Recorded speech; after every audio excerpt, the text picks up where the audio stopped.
are live, ladies and gentlemen of the internet. You guys can hear me all right, right? What? Yeah, I can hear you. Good. Welcome back, everybody. It's the best time of the week, the only time of the week that matters. Good morning, Azeroth, where we talk about classic WoW, the state of the game, the community, all that good stuff. I'm here, joined yet again by my good friends, Melderon, Def Camp, and Dunedain. How's it going, everybody? Hey, happy July 4th, everybody! Happy birthday, America. Happy birthday, America. Dunedain's like, what? Whatever. You guys have a good week? Yeah, Good. freaking awesome, Good news man. came out this week. That's true. Yes. First week of my holiday, so Oh, you're done. You're done, right? You're done for the week, for the summer. totally. Oh my goodness. Oh, nice. School's out? Yeah. School's So out. 2 months of waiting for classic. Unfortunately, month and a half now. you go back to school though, right when Classic comes out. Is that right? Yeah, exactly. On the day Oh, classic man. comes out. Are you serious? The Feels day? bad, man. Oh my god. Yeah, some people like Mamrick, he goes back to school the day after as well, or something like that. That sucks. Anyone notice that my image isn't moving, but it's moving on Discord? It's because you're Oh, Vex. that is weird. No, because you're frozen on my Discord. You're frozen on my Discord. Oh, I'm not frozen on my end. That's weird. He's not frozen on my Can end. you just turn your camera off and back on? It'll. I can do that for you, sir. Yes, Thank I you. can. Technical difficulties. Sorry. We got some biddies in the chat already. Code Blue Independence Day GMA. Who would have that, man? Hope everybody's Should we doing give good, July man. 4th, good morning. We should. Yeah? Are you ready? Feeling up to it though? I'm feeling up to it, baby. Everybody, disclaimer: it's about to get go loud. down. All right, Def Camp. Whenever you're ready, Here man. we go. Bless the people with a loud and thunderous greetings. Happy birthday, America! Good morning! The Azeroth! Yes! Happy July 4th, everybody! Hell yeah! Hell yeah, dude. That's what's Hell up. yeah. Hell yeah. That's what's up. You guys having some hot dogs, some hamburgers out know there it. today? Anybody got any cool Sausages, we're plans? having Yes. sausages, yeah. Oh, are you making some brats? Some brats? We have sausages all the time, yeah. Yeah, Nice. sausage and hamburgers. I feel like Melderon Yes. can cook, man. Oh, he can. I can cook Yeah, better, good. though. You can cook better? I cook No, way he better. can't. Yes, I do. Can you guys make No, he Can you guys make real handmade pasta as Italians or no? I Make don't- whatever you want, baby. Make whatever you want. Yeah. I got you. handmade pasta's tough, but I can do I it can for do you. it. Recipe, I can come do by. it. He can do it? Melderon can. You know how to do Melderon it? can. Rolling it all out and everything and making the little It's a pain in the ass, but yeah. The only problem is you can't. can't make it al dente. It's the only problem, but it's all good. al dente. Yeah, that's true. Yeah. That's true. I hope everybody's doing good. We got some good 4th of July plans. Today, I'll be heading over to the fam's house later today. We're going to do the whole hot dog, burgers, dogs. A lot of people coming over. It's going to be a good time. Good old time. You gonna have some fireworks? Yeah. I don't know if we will, but our neighbors definitely will. I've been hearing them pop off at night, and I keep thinking like we're under attack, like we're getting artillery striked or something. I'm going out looking out over the fence, like who's fucking popping off over the fence, but it's just a bunch of dumb kids popping off little fireworkers. So Fucking like all on the watchtower playing in the background. pretty much, man. Cargo's having flashbacks. Yeah, dude. I mean, they do sound like gunshots, man. I'm telling you, that's gonna trigger some people. But all right, so Don't blow your hands off, people. That's true. Yeah, please don't. Yeah. Yep, don't do it. All right, guys, let's get started with some classic WoW news. Where do we start? Been a hell of a week. Let's go down the line that Def Camp gave us. So what's the first one? First one will be the big. Well, no, actually, the first one is the Not a bug list. not a bug list. Yeah. I thought maybe we should do that last, but Okay, we can do it last. yeah, Fine. yeah. Which one do you want to do first? How about we do the news about the beta? Yeah. Okay, yeah, the beta is ending on the 12th, correct? The July 12th, boys, will be the last day of the Classic WoW beta. So if you guys haven't seen the blue post yet, why don't we link it in chat for them real quick? Let me get the here it is right here, Classic WoW beta, and we'll put it in. Does anyone put it in the chat? I'll do it. I got it. So yeah, this is the blue post we're talking about, guys, right here. It is basically saying here that the Classic WoW beta will be ending on July 12th. There's the link right there. And yeah, I think they're going to try to have something a little special for it. But it says here, thank you very much, everyone who's helped us test the beta for WoW Classic over the last 7 weeks. We've reviewed over 17,000 bug reports, most of which start out with, "Hey guys, Def Camp here," from testers. These led to our verification of hundreds of new and unique bugs. Your efforts have directly contributed to the making of WoW Classic a better experience for everyone when it opens August 27th. Then it says that the beta is going to end. We'll be closing the closed beta on July 12th. So how do you guys feel about that? From a very selfish standpoint, that there's an end to the testing, that is very good, because there's only so much I can do. The Shaman Discord has been very helpful, though, and hopefully we'll have some more people finish up the rest of the list. But as far as Shaman testing is concerned, I'm really glad that there's an end to it, and I can actually relax before the game comes in. Yeah. I'm really for me happy personally, about it. yeah, I never played the beta, but I feel like the end of the beta will probably hype it up a little bit again for me. I really enjoyed all those streams from you guys, from Cargos, and from anyone actually talking about the game but not actually playing it, and that kind of hyped it up more than watching people play the beta. It's true for me. So yeah, I we were talking about that yesterday, and I miss those streams. I really do. Yeah. Real quick, and waiting for the blue posts and stuff as the only information you can get. That will be fun as well, right? I guess. Yeah. You guys rock. How about you, Cargos? What do you think? Boochies.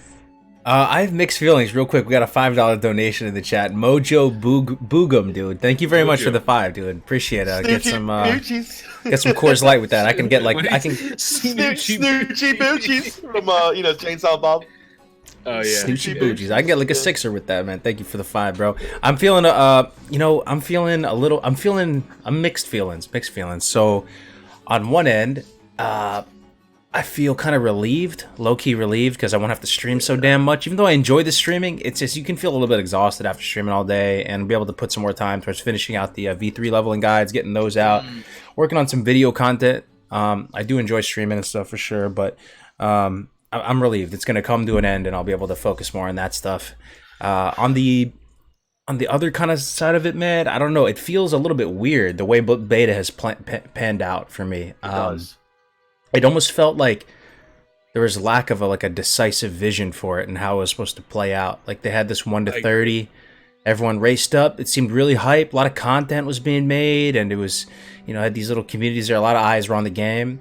Then it started to peter out for some reason. So they increased it to 40, which was a smart play, right? It wasn't a genius play, but it was a smart play to get the attention back to the beta. Probably had half the viewership, but still a big increase on the beta. Went up to 40. It's pretty hype for a little while. Then it started to peter off again.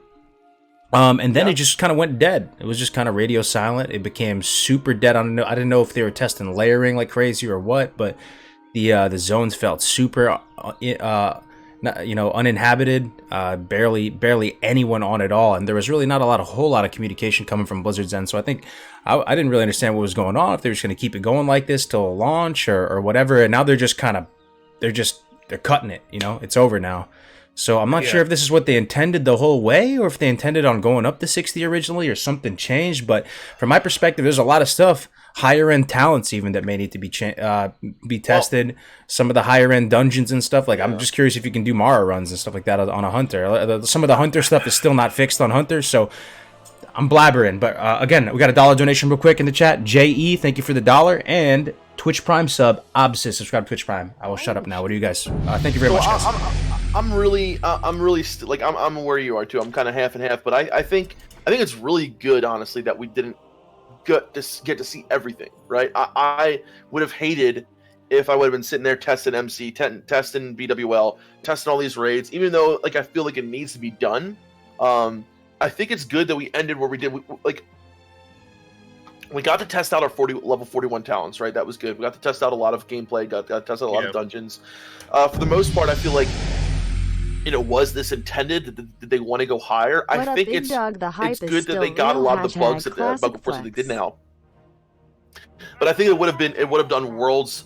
It would have been good for the game, for the gameplay, if people would have been tested maybe a little bit more. But I think it would have been horrible for the hype to see people going into MC, to see people doing high-end content on streams and stuff like that in the beta.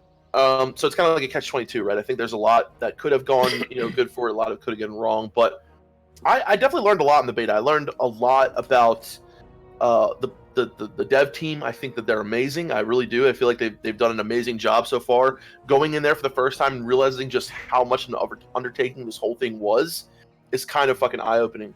I learned a lot about streaming while playing. It was the first time I really actually played in like games and streamed before I would just talk and shit. So I definitely got a lot out of it. I think that Blizzard got a lot out of it. I think that, was it the best way of going about it? If I were to do it probably differently, yeah, I would have done it differently. But we had the AV weekend too, which was level 58, which they got to get a lot of talent for that. But I think the main thing a lot of people are talking about is like you just did Cargos. We didn't get to see Mardon. We didn't get to see the high-end level dungeons, the high-end level raids. But I'm hoping with the information that they got from what we gave, they'll be able to use that towards that stuff. So yeah. Real quick, John Gotti with the $2 donation. What up, big dog? The hype is still real. Thank you very much for the $2, John. Sorry. John Gotti. John Gotti. I think, yeah, I agree, Cargos. I think, but the thing is, I think with each new like 10 levels, they just opened up like multiple cans of worms. And for people like you and me, and a lot of the people that do testing, it's just like, I don't know, man. It's just there's just so much that can be tested, and I think we should leave some of that for the actual game. Absolutely, that's kind of how I feel about it. But and also it kind of evens the playing field again. Like for a good chunk of time, no one will have access to the game, right? Mm-hmm. And I think that's really nice that that we can kind of go past that point, and everyone has. And when the 27th hits, everyone will be able to play. There's no more gating. There's no more, so. And I feel like the hype can naturally progress now because we have the last day of the beta, July 12th. They plan on having a little kind of shindig, a little party. What do you guys think they're going to do? Post. I don't know. Probably something similar to like how they'll introduce like bosses and stuff like that. And then after that, they'll have on the 25th to 26th, they have the very last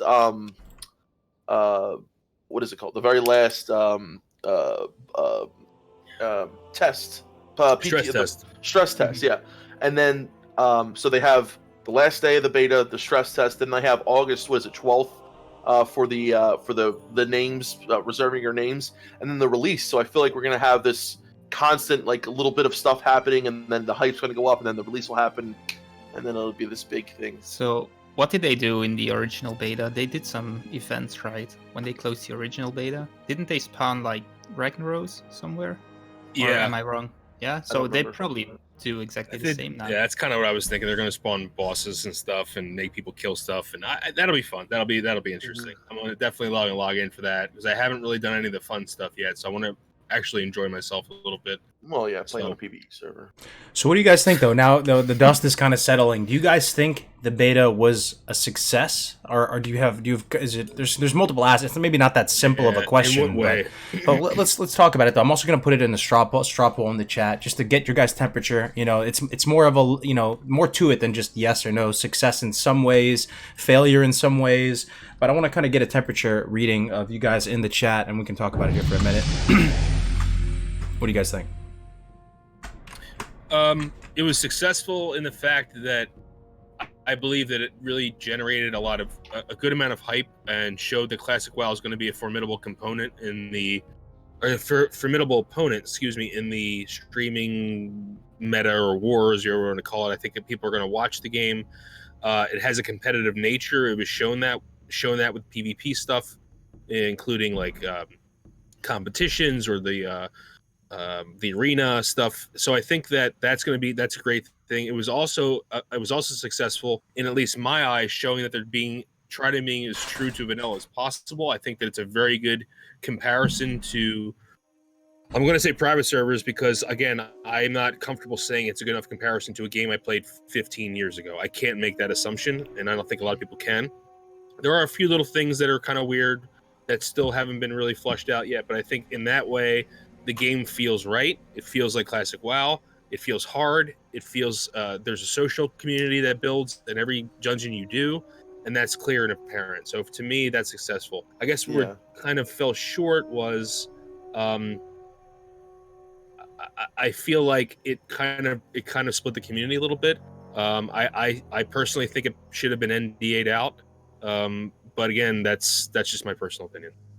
I really feel like from the first day of logging onto the beta to the last, you can see the progression of what was changed, right?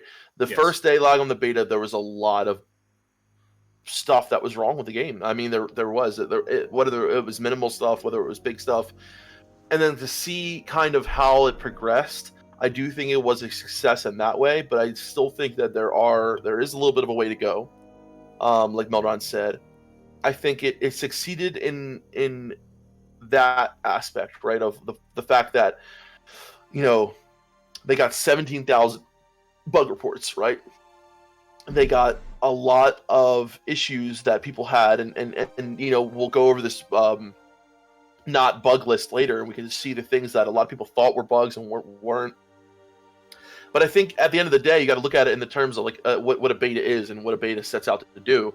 I think in that aspect, it may have been a success, and like you said, in the social aspect, it definitely did. Cut I think the player base a bit. There was a lot of negative outlash because of the people that were invited to the beta, people that weren't, the limited amount of But I definitely think that it was something like afterwards. Now, after experiencing it, that needed to happen, because if the game launched in the state that we saw the beta launching at, it would have been very bad. Yeah, would have been DOA probably. I mean, I don't. Yeah. Yeah. What do you think, Duda? Then That bad? Yeah. Well, I guess it. First of all, I wasn't really sure we did need a beta, but after seeing all the bugs and how it released, basically, I feel it was a success to have a beta. I feel bad because I think most of the EU was left out, but it's something else. But other than that, for the purpose of having a beta, I think it went well. Maybe it went a little bit too long. I don't know. I feel like if they closed it a little bit earlier, that would probably have been better. But I don't know really, because I didn't play on it. Maybe you guys found a lot of bugs in the last few weeks. Not so much unless. Well, I think we should really go over that list, because maybe there's a lot of things that people thought were bugs and weren't. Well, a lot of them are pretty obvious, but I think we should go over it. Yeah, let me give my 2 cents real quick on the whole beta thing. Yeah. So going into it, I was a little bit cynical about the beta in general. I thought that the way they rolled out invites wasn't the most fair, and I felt like they did kind of jebait people into giving people like a kind of a sense that they would have a good shot of getting in when the actual beta was tiny, microscopic, right? So it was very small. I was pretty cynical going into it. Now that we've seen things play out, I feel a little bit differently. I feel like the beta was valuable.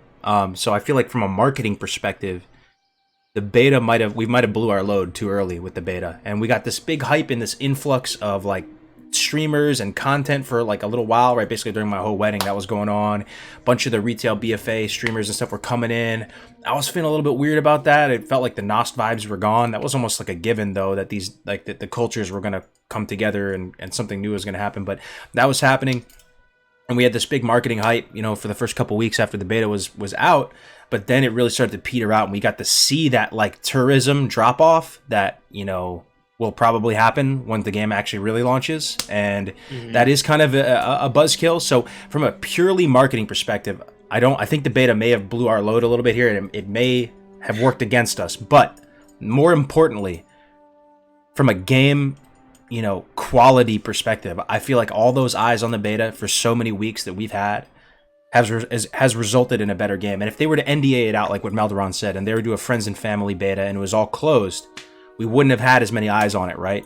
You guys are so smart in the chat. I'm a student of the game. I don't know. You guys are so smart in the chat. Every time we stream, I swear, people are just like, "Go look at this. Go try this. Like, go. You ever think about this?" And we get so much feedback from the chat that so true, dude.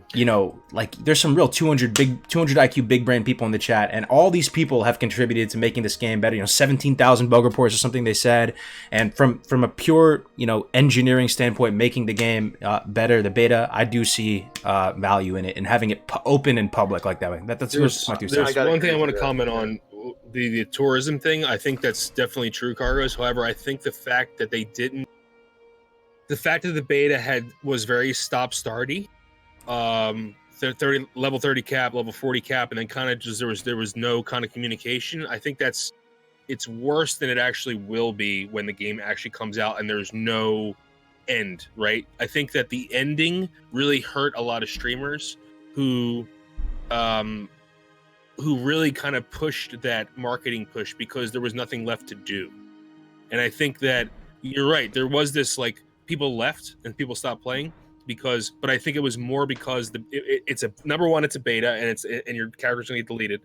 And number two, I feel like that level 40 cap kind of slowed things down for a lot of people. But so all I'm trying to say is I wouldn't base the percentage of people leaving on the beta. That's all.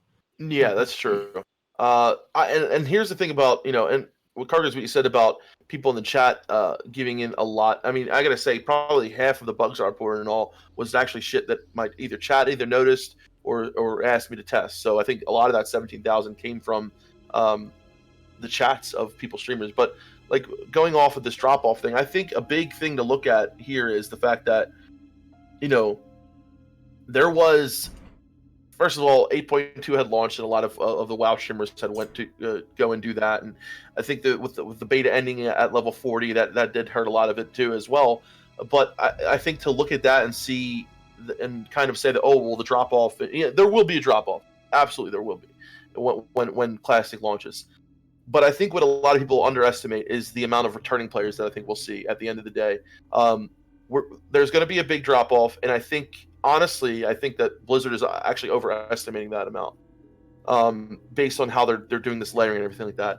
But I do think at the end of the day, after people drop off, go to retail and things like that, I think we'll see an influx of people actually return to the game. And I think when you look at WoW, Classic WoW for what it is, it's uniquely this kind of game where whether you're playing at the end game or whether you're playing during the leveling process, there's always a heartbeat to it. There's always something going on. So I think to say that whole tourism thing, I think looking at the day one of the beta when we had the streamers over 100,000 viewers, I think just looking at how many people were interested in Classic, how many people were playing it for the first time, who were really got the feel of it and liked it. Once they see what Classic is truly like in its real form, I think that will show the amount of people that will play and stay or come back to it. Did you guys get a sense of and this is a question for the chat too, I'm really genuinely curious about this because there was so many new eyeballs, fresh eyeballs just looking at Classic for the first time, like it just people coming from BFA or hadn't even heard of it, wasn't tracking the whole Nostalria saga and all that. What was the response from like the BFA folks and the people that haven't been part of this, like, kind of private server scene and stuff? Like, how did they feel about Classic as a whole? Do you feel like, I was thinking before, maybe there's going to be maybe a lot of backlash or some people paying like, why are you playing this game? This game looks bad, or maybe there was. Did you get any sense of that, or Melderon was too busy testing maybe? No. I didn't get so much. I don't know. I didn't. If I did see it, if it did exist, I didn't see it from what I saw. Because I don't think graphics make a game. That's just my personal opinion. Yeah. I really don't. And with the option to have the graphics turned up, I think a lot of people either play with them like that or play with the classic graphics, and people were happy. And the only really negative outlash that I saw were from classic people who were talking about, the layering and this, that, and the other. But most of it from an outside view, I think people were very happy with the kind of game it turned out to be, with the social aspect of it. People having these massive events that were a lot of fun. People kind of, I mean, in my chat alone, I have a lot of people who never played Classic and who have fallen in love with it over the course of the beta. And I think that's fucking awesome. Wow, interesting. Yeah, it seemed pretty well received.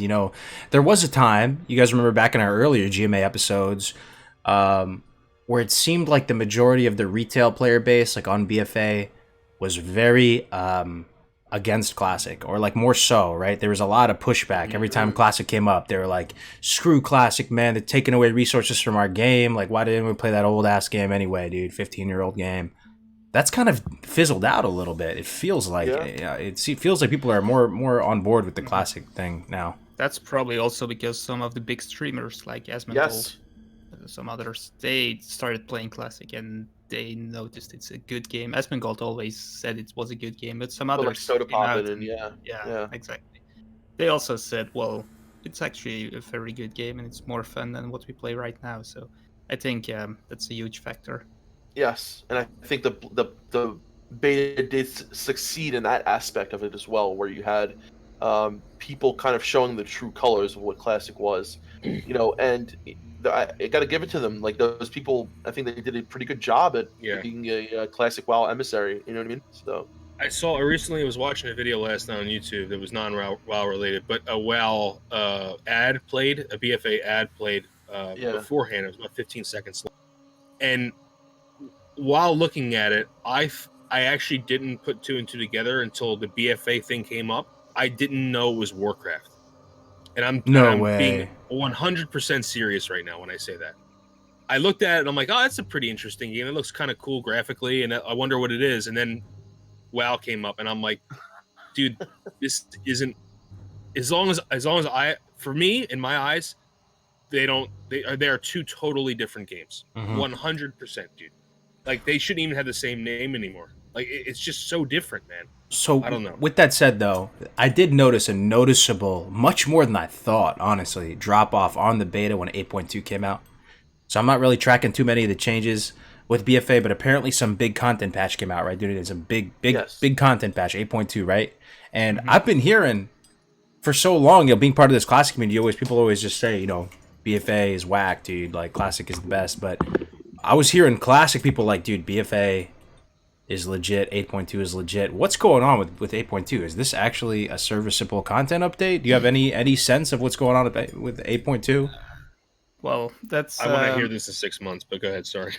Yeah, that's a pretty hard question because I followed it a little bit, but I actually quit BFA with 8.1, and I heard that many people say 8.2 is really good, but it's a little bit too late. Many people left already, and now they changed some stuff. I'm not exactly sure. I know there's a new raid, and I think they changed something with the Azeroth system. Yes. And I'm not exactly sure if they did. What I'm going to say is right. I think they changed the grind. Basically, you had to grind Azeroth levels to gain Azeroth power.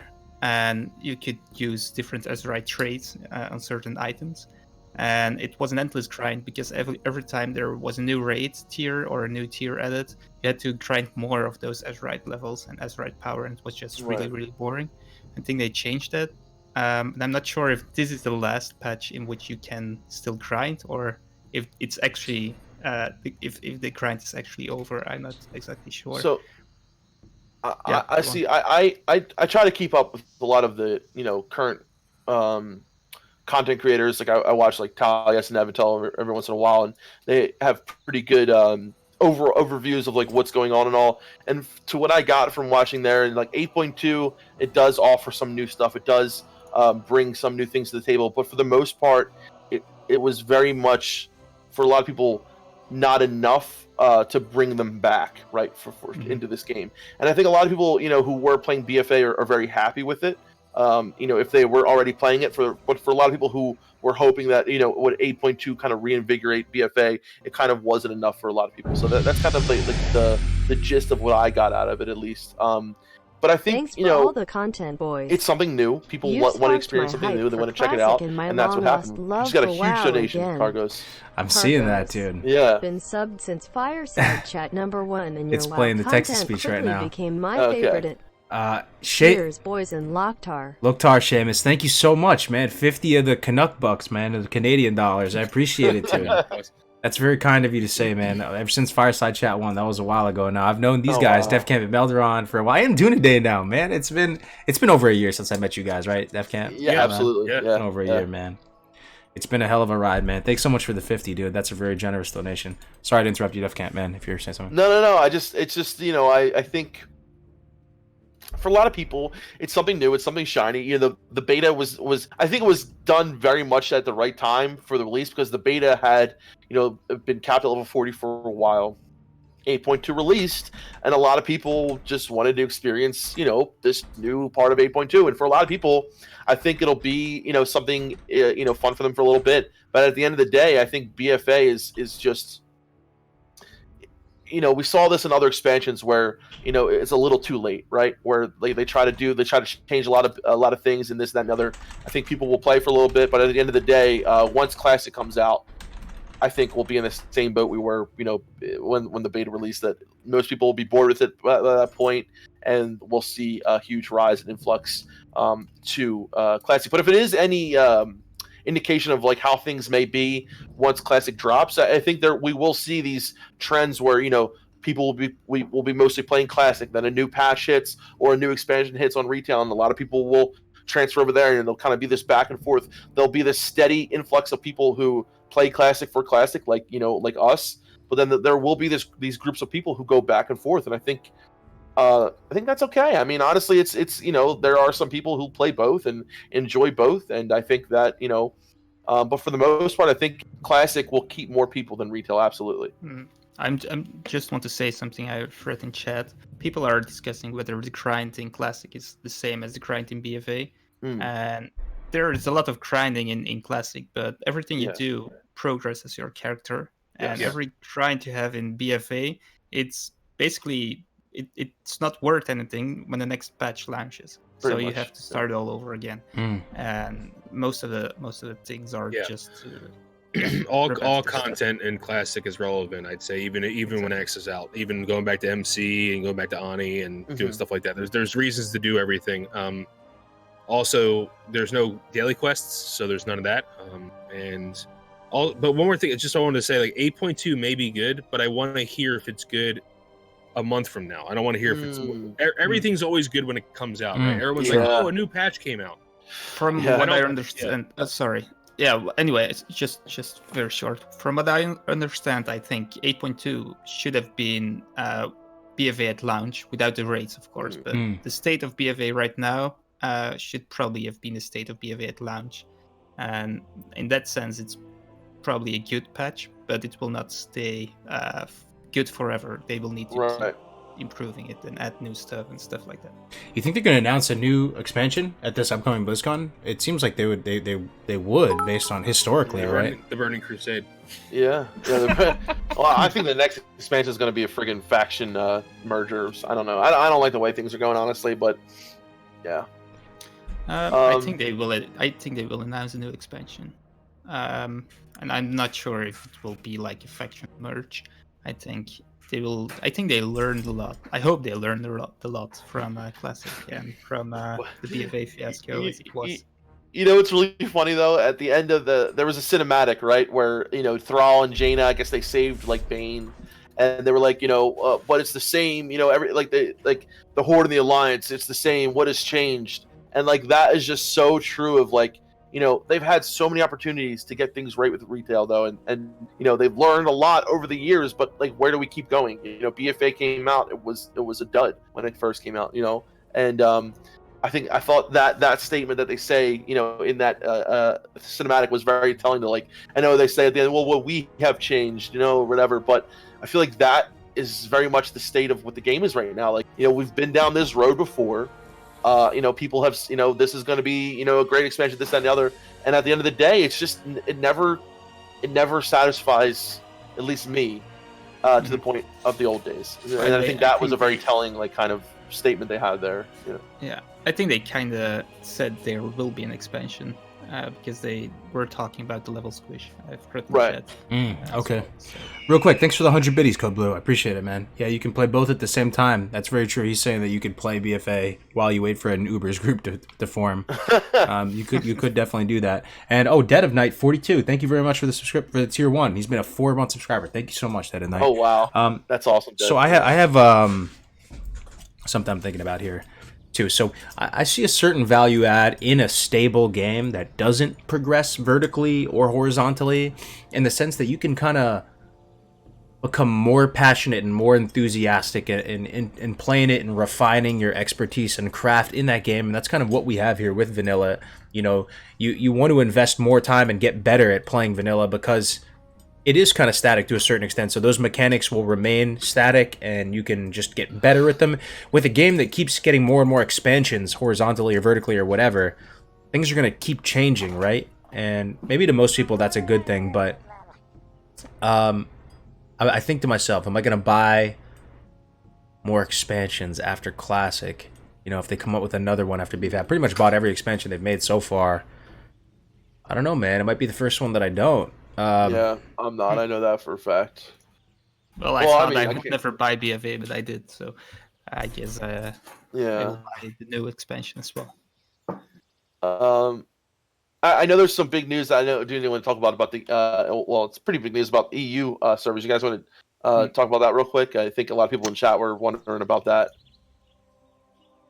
about the fact that EU servers will now have not only English and Russian speaking, but they will now have German and French speaking servers. What do you guys think about that? I think that was pretty cool how we saw in Outlash, not even a couple weeks ago about that. About people, not liking that, they wanted this, and then all of a sudden, within 2 weeks, you see a change to that. I think that's pretty awesome.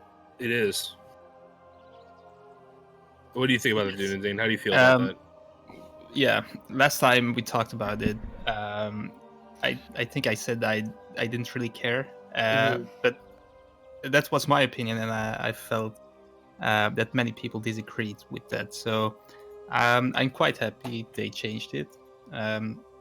Personally, it doesn't really matter for me because I don't speak German, I don't speak French, so that's not really, well, doesn't change anything for me, except those people who want to speak their language are not on my server now, so that's good, I guess.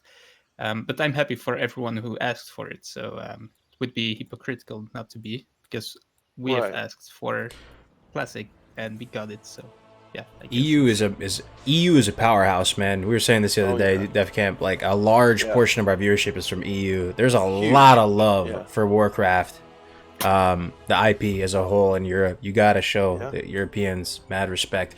And do you think this is so you think Blizzard actually listened to all the absolutely the cries, right? Or was this always their plan? It feels like they listened. Yeah, I think so. Yeah. It wasn't the plan at first, so I guess they listened because there was such a huge outcry in the forums. Yeah. And Reddit and everything. So change can happen, man. God, I'm just saying, like, you know, make your voices heard. Don't be disrespectful, right? But make your voices heard, and stuff can get done, guys. Like, we're doing some good work here, right? It's good stuff. I'm feeling a little bit bad for the Spanish, though. Because it's only French and German, right? So Yeah, I guess they will have to speak I English. guess... Yeah, the Spanish, that's a pretty big group of people, Spanish and Italian, but I'm assuming that they're going to have to play English, right? Because there's Russian, German, and French, right? Yeah. Exactly. But Russian was always a part, but that's good because they have a different different alphabet. Yeah, it's a big difference. Yeah.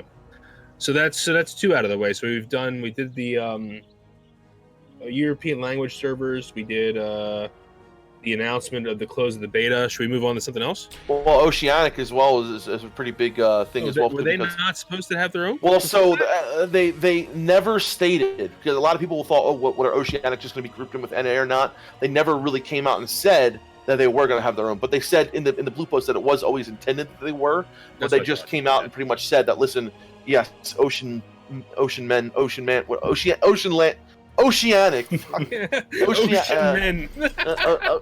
Men. And it will be hosted there as well, right? So like the Australia realms will be hosted in Australia, New Zealand, all that. So I think that's pretty decent news for anyone down under wanting to service, mate. Yeah. So there you go. Oh yeah. I wonder if the Spanish would go to the Brazilian servers. Because are there not going to be any South American? We were talking about this yesterday. Brazil would be Portuguese, though. They'd be speaking Portuguese on there. Yes, they're different language. Exactly. Absolutely And the different time language. zone. And they're closer very than English. It's closer than English. But like honestly, Italian and Spanish are like closer than Portuguese and Spanish. So it's not that Portuguese has its very different roots. There's a lot of roots in like Arabic and other Portuguese languages is as a well. very different language. That's correct. Its pronunciation is very different. So there are some things that Blizzard has clarified recently. I'll just throw one out there. Melee Leeway is working as intended. Yes. Oh, we should go over that list then, right? Oh, is that all on the list? That's all on the list. Yeah. Okay. Yes. Yeah. Okay.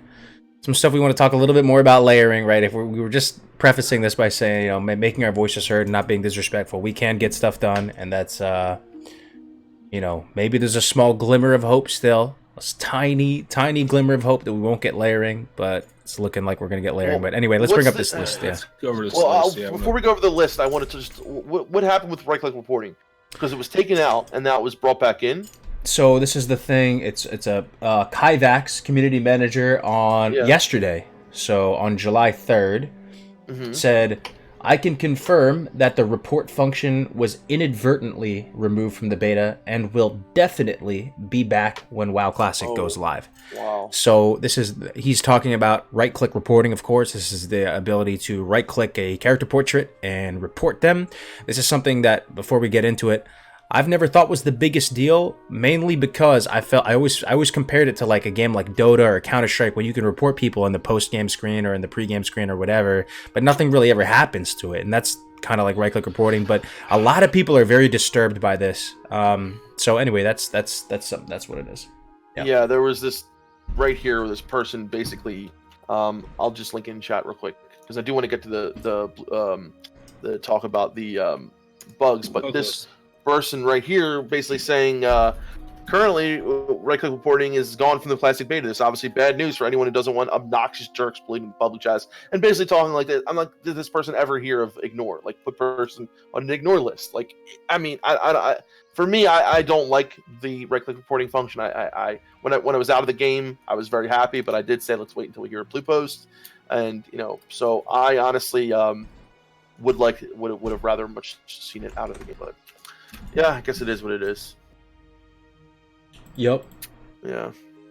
I mean, that is something that it just boggles my mind why it's an issue. I don't know, but I think it comes down to what it's always come down to. It means it's manpower. I think that the only reason right-click reporting exists is because they don't have the customer service support staff to deal with I just love the idea of our community policing itself and not having. I also love the idea of people just growing the hell up and dealing with stuff that they don't like. Yeah. Put it if you want to ignore it, put them on an ignore list. Like, it's. Does that mean we're all going to get like banned immediately because we stream and stuff? It's going to be the abuse the hell out of dude. Like, and people are going to, this guy stole my mining node. I'm going to freaking report him because. I mean, honestly though, are we just going to get insta banned as soon as we log in and stream? I think they said somewhere in an old blue post that there will never be bans without a human person coming in to do that. So I don't think you will be banned instantly by the computer. What would happen though if you get mass reported? Like, imagine you're streaming and then just like 20 people report you. I guess if you're streaming, they will see that you're streaming and they will not ban you. I hope. What if you're a streamer with with only 50 people? Then you have a problem. I guess. Yeah, exactly. I just don't. The thing is, like, okay, so you don't have the manpower to deal with the issues or the reports, right? Well, then just don't deal with them in any way. Just exactly. Let the community police itself, like police itself on whatever. Yeah. I don't want to bring private servers into it, but there have been issues on private servers, and the team has stepped in because what was a pretty famous one? Oh my God, there's been so many. I mean, I had something happen to me. Here's a question. They were calling it griefing because we were killing someone trying to get their hunter quest done, and they ended up banning people. But then we had to talk to we talked to the GM, and they got us back in there because it was obviously, it's one of those things where it was PvP, it wasn't griefing, and it's just that kind of thing can happen all the time now. This might be an unpopular opinion right now. What would you guys say to if you misclick or whatever and you master loot someone the wrong item, or if you need when you're supposed to greed and someone gets the wrong item, right, in a dungeon? It's happened to me before. I wanted to get a Ravager on one of my characters, and some random dude just needed for the Ravager and got the Ravager, and I ended up getting it. I ran SM like 5 more times, didn't get the Ravager. It happens, but I would never even think of opening a ticket. But a lot of people have opened tickets to success and gotten that been traded. Like, or what about if you master looted someone the wrong piece of gear? That's very punishing and demoralizing to guild, though. Well, that you can loot trade in raids. Yeah. So that's not a problem. But in dungeons, yes. Right. Okay. In dungeons, yes, that's an issue. But in dungeons, it's just form another group, dude. Like, it's not that big a deal. Like, dungeons, you can still level to 60 without that Ravager, right? Like, that's exactly. And it happened to me with Hand of Righteousness. The friggin' druid needed on it, and then I ran it again, and it never dropped. I'm like, okay, well, too fucking bad. I didn't get it. Like, was I pissed? Yeah. But at the end of the day, I'm not gonna fucking write a ticket open for it. You know Right, what I mean? right. Like, So they it's don't have to ridiculous. deal with that stuff. Yeah, I don't know. Someone in chat said, "What if you only allow people to right-click once every hour?" I don't know. I mean, That kind of thing. It's better than you know, not. I agree. It's Better than not. Yeah. It's funny that Yeah. we're finding workarounds around all these like crazy little implementations that they're doing with Yeah. layering, with right-click reporting. We're like, how about we just do like an internal cooldown or this? We're Yeah, like exactly. wonkifying Yeah. everything into some like strange, bizarre way Yep. to try and make them somewhat serviceable. I'm just like, dude, It's pretty funny. how about you I just think but the whole thing about MMO is simulating a world, right? And I think Yes. that, you know, in the real world, of course, God doesn't come down every time someone calls you an asshole, right? Doesn't? God doesn't come down and flick him with his finger. That's not how the world works. I'm not saying that a game has to perfectly embody what the world's like, but what I mean is, if someone tries to kill you, you can call the police, right? So in this game, we can call our guildies or our friends to do the same thing. Like we should be able to police ourselves in a way that doesn't Yes. require some kind of outside deity to come down and like pick that person out and say like, no, you can't do that. You know what I mean? Like that's So what's the where's the It line in the just sand though? feels weird. Is there anything someone can do in this game where it's Harassment, really right? Like harassment, really racial kind of bad? shit. Well, you can ignore them. You can / You ignore can them. ignore You them can, if they yeah, harass you. exactly. How about if they are scamming people, like saying, "Here, give me your mats, man. I got you, bro. I got you with the Crusader and Well, chant." then you Well, never you'll never blacklist trade with that guy person. again. Okay. Put him in trade chat. Say no one trade with this guy. He freaking scams people. And then good luck for him trying to get people to do that again because everyone knows his name now. You know? And yeah, to level Especially on another a smaller character, yeah. server. This is why I like smaller servers, right? So what would be Because- what would be crossing the line in the sand as far as something that would require hands-on GM? Because they could just leave it, maybe, right? Like what you're saying, Melderon. Like they could I just. actually can't think of anything. Like, okay, say your guild's trying to down a world boss, and this actually happened to Ale, I think, right? Yeah. Ale was the tank, or someone was his tank in the group. And they were trying to get the Lord Kazakh, and a Alliance guild literally chain CC'd this guy for like 2 hours, so Yeah. he couldn't get to the group. Happened to That's- Doc before too. That's yeah. how wars work, dude. That's Yeah. like, that's how the game should be. I'm sorry, you shouldn't be able to not do that. Like, I don't know. I agree. I mean, does it suck? And there was this whole question about, I think it was recently Soda popping about the whole stream sniping thing, and about how stream snipers should. I mean, like there was a video though of Soda popping literally saying the opposite of that like a year ago, where it's like, well, if it happens to me, that's why you play on a PvP server, do this, that, and the other. Like you get what you get what. Like I'm sorry though, like if I'm a streamer, which I am, and someone, stream snipes me. That's part of the fucking game, dude. I'm sorry, it is. That's part of the game. It's part of, if you're streaming and you put yourself out there, that is one of the repercussions you're going to have. But guess what? You also have tools at your disposal. Like, you know a lot of people. Maybe they can come and support you, come and help you. I hate the fact that, streamers think that, Blizzard should come in and take care of these stream snipers. I think that's ridiculous. I think that's using your power to your advantage. And honestly, that's one of the worst things that I hate about like streamers who think they're entitled like that. The fact that stream snipers. No one should get any kind of preferential treatment in this game. Exactly. And I'm sorry, like it happens. It happened. Like people will target you. But guess what, dude? Like play on a PvE server. So uptight about that. Then You like decided to become a streamer. No one forced you to do that. Yeah. You guys talking about stream And- sniping? I have something to say about stream sniping. Yeah, I yeah, stepped away for yeah. a second. Oh, thanks for the 100 for the other 100 code. Appreciate it, man. So I thought about this as streamers. I mean, Melderon's not going to be streaming, right? Defcamp's going to be streaming, No. dude. Like, Yeah, we're going to have to yes. take some L's, dude. We're playing on a PvP server. Absolutely. But yeah. unless they're camping you at your corpse and at the res and at the spirit res, which would require like a Yeah. coordinated strike, you're able to just spirit res and get out of there, right? And even Dude, if that buy is some the fucking, case, buy some fucking invisibility potions. Like I don't know. It's just ridiculous to think that Blizzard should have to come in here and deal with them. that's life, dude. Like in real world, no one's gonna save you. I mean, like I don't know. Like it's the world is a sandbox, right? Stuff like this could happen to you. And this is what I'm saying though. You can always play off stream, right? Yes.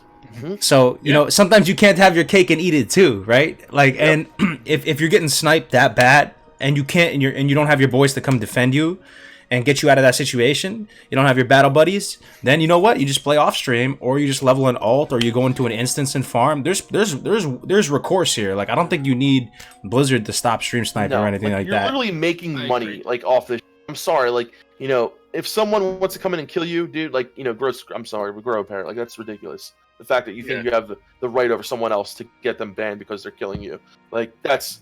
You grow up. And you guys, like, if this ever happens to me, you can literally copy what I'm saying right now, and you know, oh, Def Camp, you said, like, I will never disagree. I'm sorry, I don't care if I have 10,000 people watching me and I'm getting stream sniped. Like, you know, I'll log on another character or get people to help me. Like, that's fun. That's fucking the way the game's supposed to work. It's PvP, dude. Like, Yeah, I think it's gonna be fun, dude. And I know I'm gonna have you guys back me up, right? I'm like, Def Camp, dude. Exactly, I'm getting sniped by these rogues, man. I'm gonna need some help right now. But will it piss me off? Yes. Will I want to do something about it with Blizzard though? Absolutely, fucking. exactly. And then people argue and say, "Well, I don't have any friends." Then you're not playing an MMO properly. I'm sorry. Like, that's MMO is about social experiences, right? You're supposed to get into a guild. You're supposed to become part of something bigger. And if you don't do that, I'm sorry. Like, and that sucks. Yeah. But that's not how the game's supposed to be played, in my opinion. Yeah, like, go play on a PvE server if you're more suited towards that style of play, where you can, you know. But on a PvP server, there should be PvP. I don't care who you are.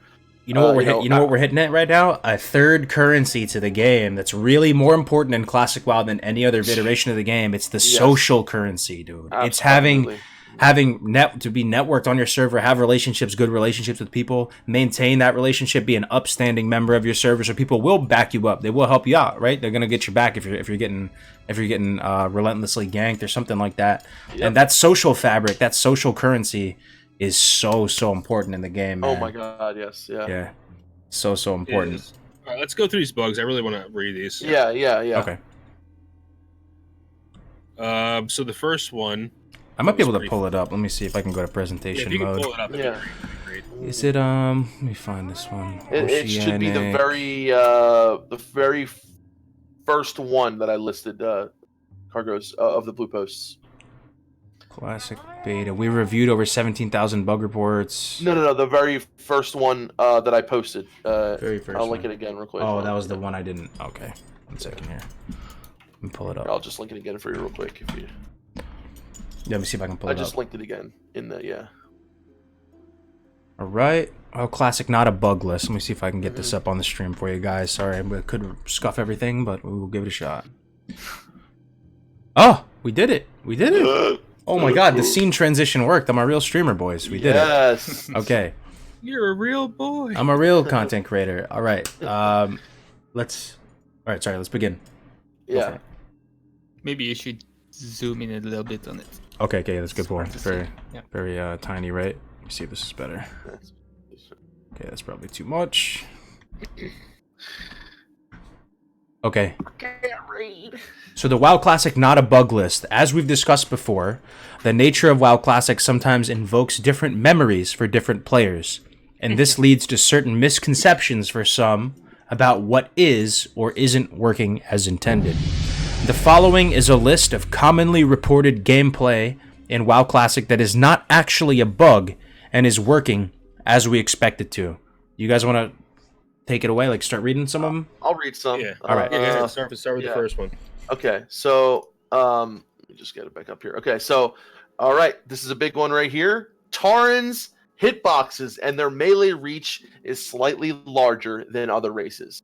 I think a lot of people were, unaware of this, and actually, from what I've heard, there is actually a difference between female and male. It doesn't say that here, but yes, this is something that if you're a Tauren, you have to deal with that. Or I think it's for a lot of people, they thought that they were all the same, but no. So being critically struck while using /shit. /shit. I'm not familiar with that command, dude. /shit. I'll give it a shot. To sit does not cause abilities to enrage, like Blood Craze Reckoning to activate. So a lot of these are ones we already knew. Using automatic quest tracking option does not auto-track newly accepted quests. It instead will start to track an existing quest once progress towards an objective is started. Warrior health regeneration is working at the expected rate. So a lot of people, if you guys are used to this on private servers, I think the warrior regeneration was a lot faster. No. I think Right? No. I think people think it was high on the beta. Yes. Oh, really? I thought they thought Yeah. it was too slow. Warriors benefit No. a lot, From Spirit. Yes, It's like they do. 9 yeah. times higher than the next highest class, something like that. And that's Yeah. why you see. Oh, no, you're right. I'm thinking. So Well- people who weren't playing on private servers and things, Yeah. went and they got on a warrior, and people see them put on a spirit set and like regen health like they're eating, which is something that you can really you can optimize your speed while leveling by using spirit and spirit sets. So, and it is working as intended on the beta. Anyone else want to take it from here? Yeah, let's talk about some of these. People are spamming Fs in the chat. Why is there Fs? It's buffering for the YouTube?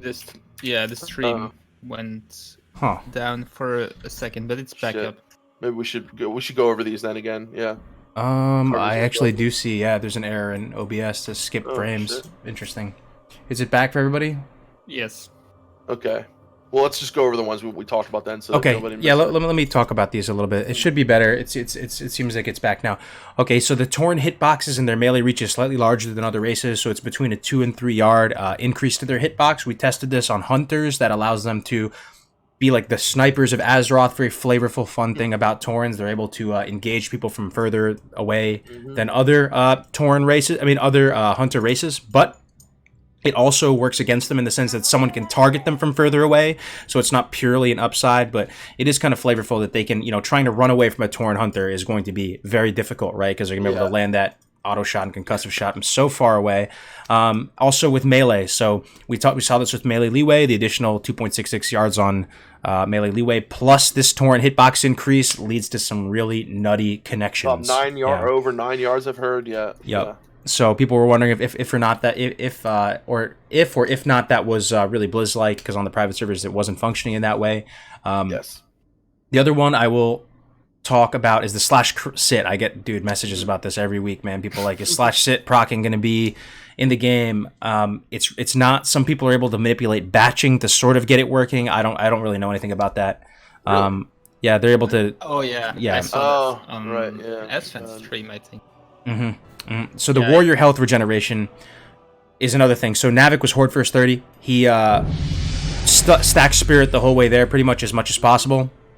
And people were constantly commenting on his stream, going, "Damn, dude! Like, how are you? Is the game looks so easy? How are you healing so fast? You're just ticking up so fast." Because warriors don't have a mana bar, right? They don't have a mana pool. They can't benefit from spirit-based mana regeneration in combat per the 5-second rule, right? So they only benefit from from the health side of it. So yeah, so they have an inflated benefit on the health side of things from spirit, and that is Blizz-like, and Blizzard's benefit. I mean, warriors benefit the most from a health perspective, and warlocks the least. So sorry, we can keep and going. trolls. I'm just want to say trolls is ridiculous, and also if you sit down while the regeneration actually does increase. That's true. Yeah. Yes. Yep. Mhm. Sitting that comes from EverQuest days. Sitting does increase your ability to regen Health, both health and mana. Yeah. And No, mana it's as only well, health. I thought. Only health. Okay. Only health. It used to I thought be it was only health. tip. I heard. They had those play tips back in the day also. I think they still have them. It used to be a tip, like if you sit down, your health and mana will regenerate faster. Well, I was told it was only health, but I don't know. I have to look at that. I think it was both.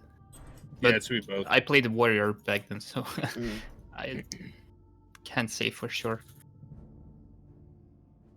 Okay, It would make sense to be both, but yeah. All right, let's keep going. Yeah. go ahead. Someone read them. Let's see. So next one is. Oh yeah, I mean this completed quests are marked with a dot and not a question mark. Yeah, that's vanilla like. Absolutely, there is no question mark on the mini map in vanilla WoW when you complete a quest. You guys hear me? Obviously. Yes. Yeah, I can hear Yeah, you. Sorry, I was blowing my nose out. Like you see it on private servers. Like Yeah. if you complete a quest, there's a golden circle that shows up on your mini map. That's absolutely correct. Mhm. Feared players and NPCs run fast. So I guess Yep. someone thought that it was running too fast. I'm guessing that's why they put that in. Yeah. Yeah. It seems really fast. It does seem kind of fast, but I definitely think it's working right. Yeah. Yeah. What else? Standing on top of other players while facing allows other. What? Yeah, Standing it's on gotta read top this of other manual. players Yeah. while So like facing basically, away allows Yes. spells and attacks to be used. Can you explain that? so basically what they're saying is like if you're on top of them, right, and you're facing the other way, even though you're on top of them and you guys are facing different directions, you can still hit them with Yeah, spells. I've noticed that with my Torrent. If I'm running through a mob, Yeah, I'll still be able to yeah. hit them. Even directional based stuff though. Like Even I'm wondering. directional. So you're but you facing. have to be directly on top of them. Okay. If you're directly on top of them, and say you're a Tarn, right, and like there's a gnome in front of you, directly on top of you, if the Tarn's looking south and the gnome is looking north, you can still hit them with spells, but they have to be directly on top of Interesting, very interesting. So you can immolate someone even if you're facing the other way, as long as you're directly on top of them. Directly on top. Dead of Night 42, my man, gifted 5 tier 1 subs to the community. Thank you very much, my man. Thank you very much, man. Welcome everybody new: Wakinga, Dave, Tatner, Peterson, Bettery, and Lacko. Welcome, guys. Thank you very much for that very generous donation, man. Really appreciate it. Seriously, that's Okay. awesome. With that thing with facing, would that work on spells like backstab and shred?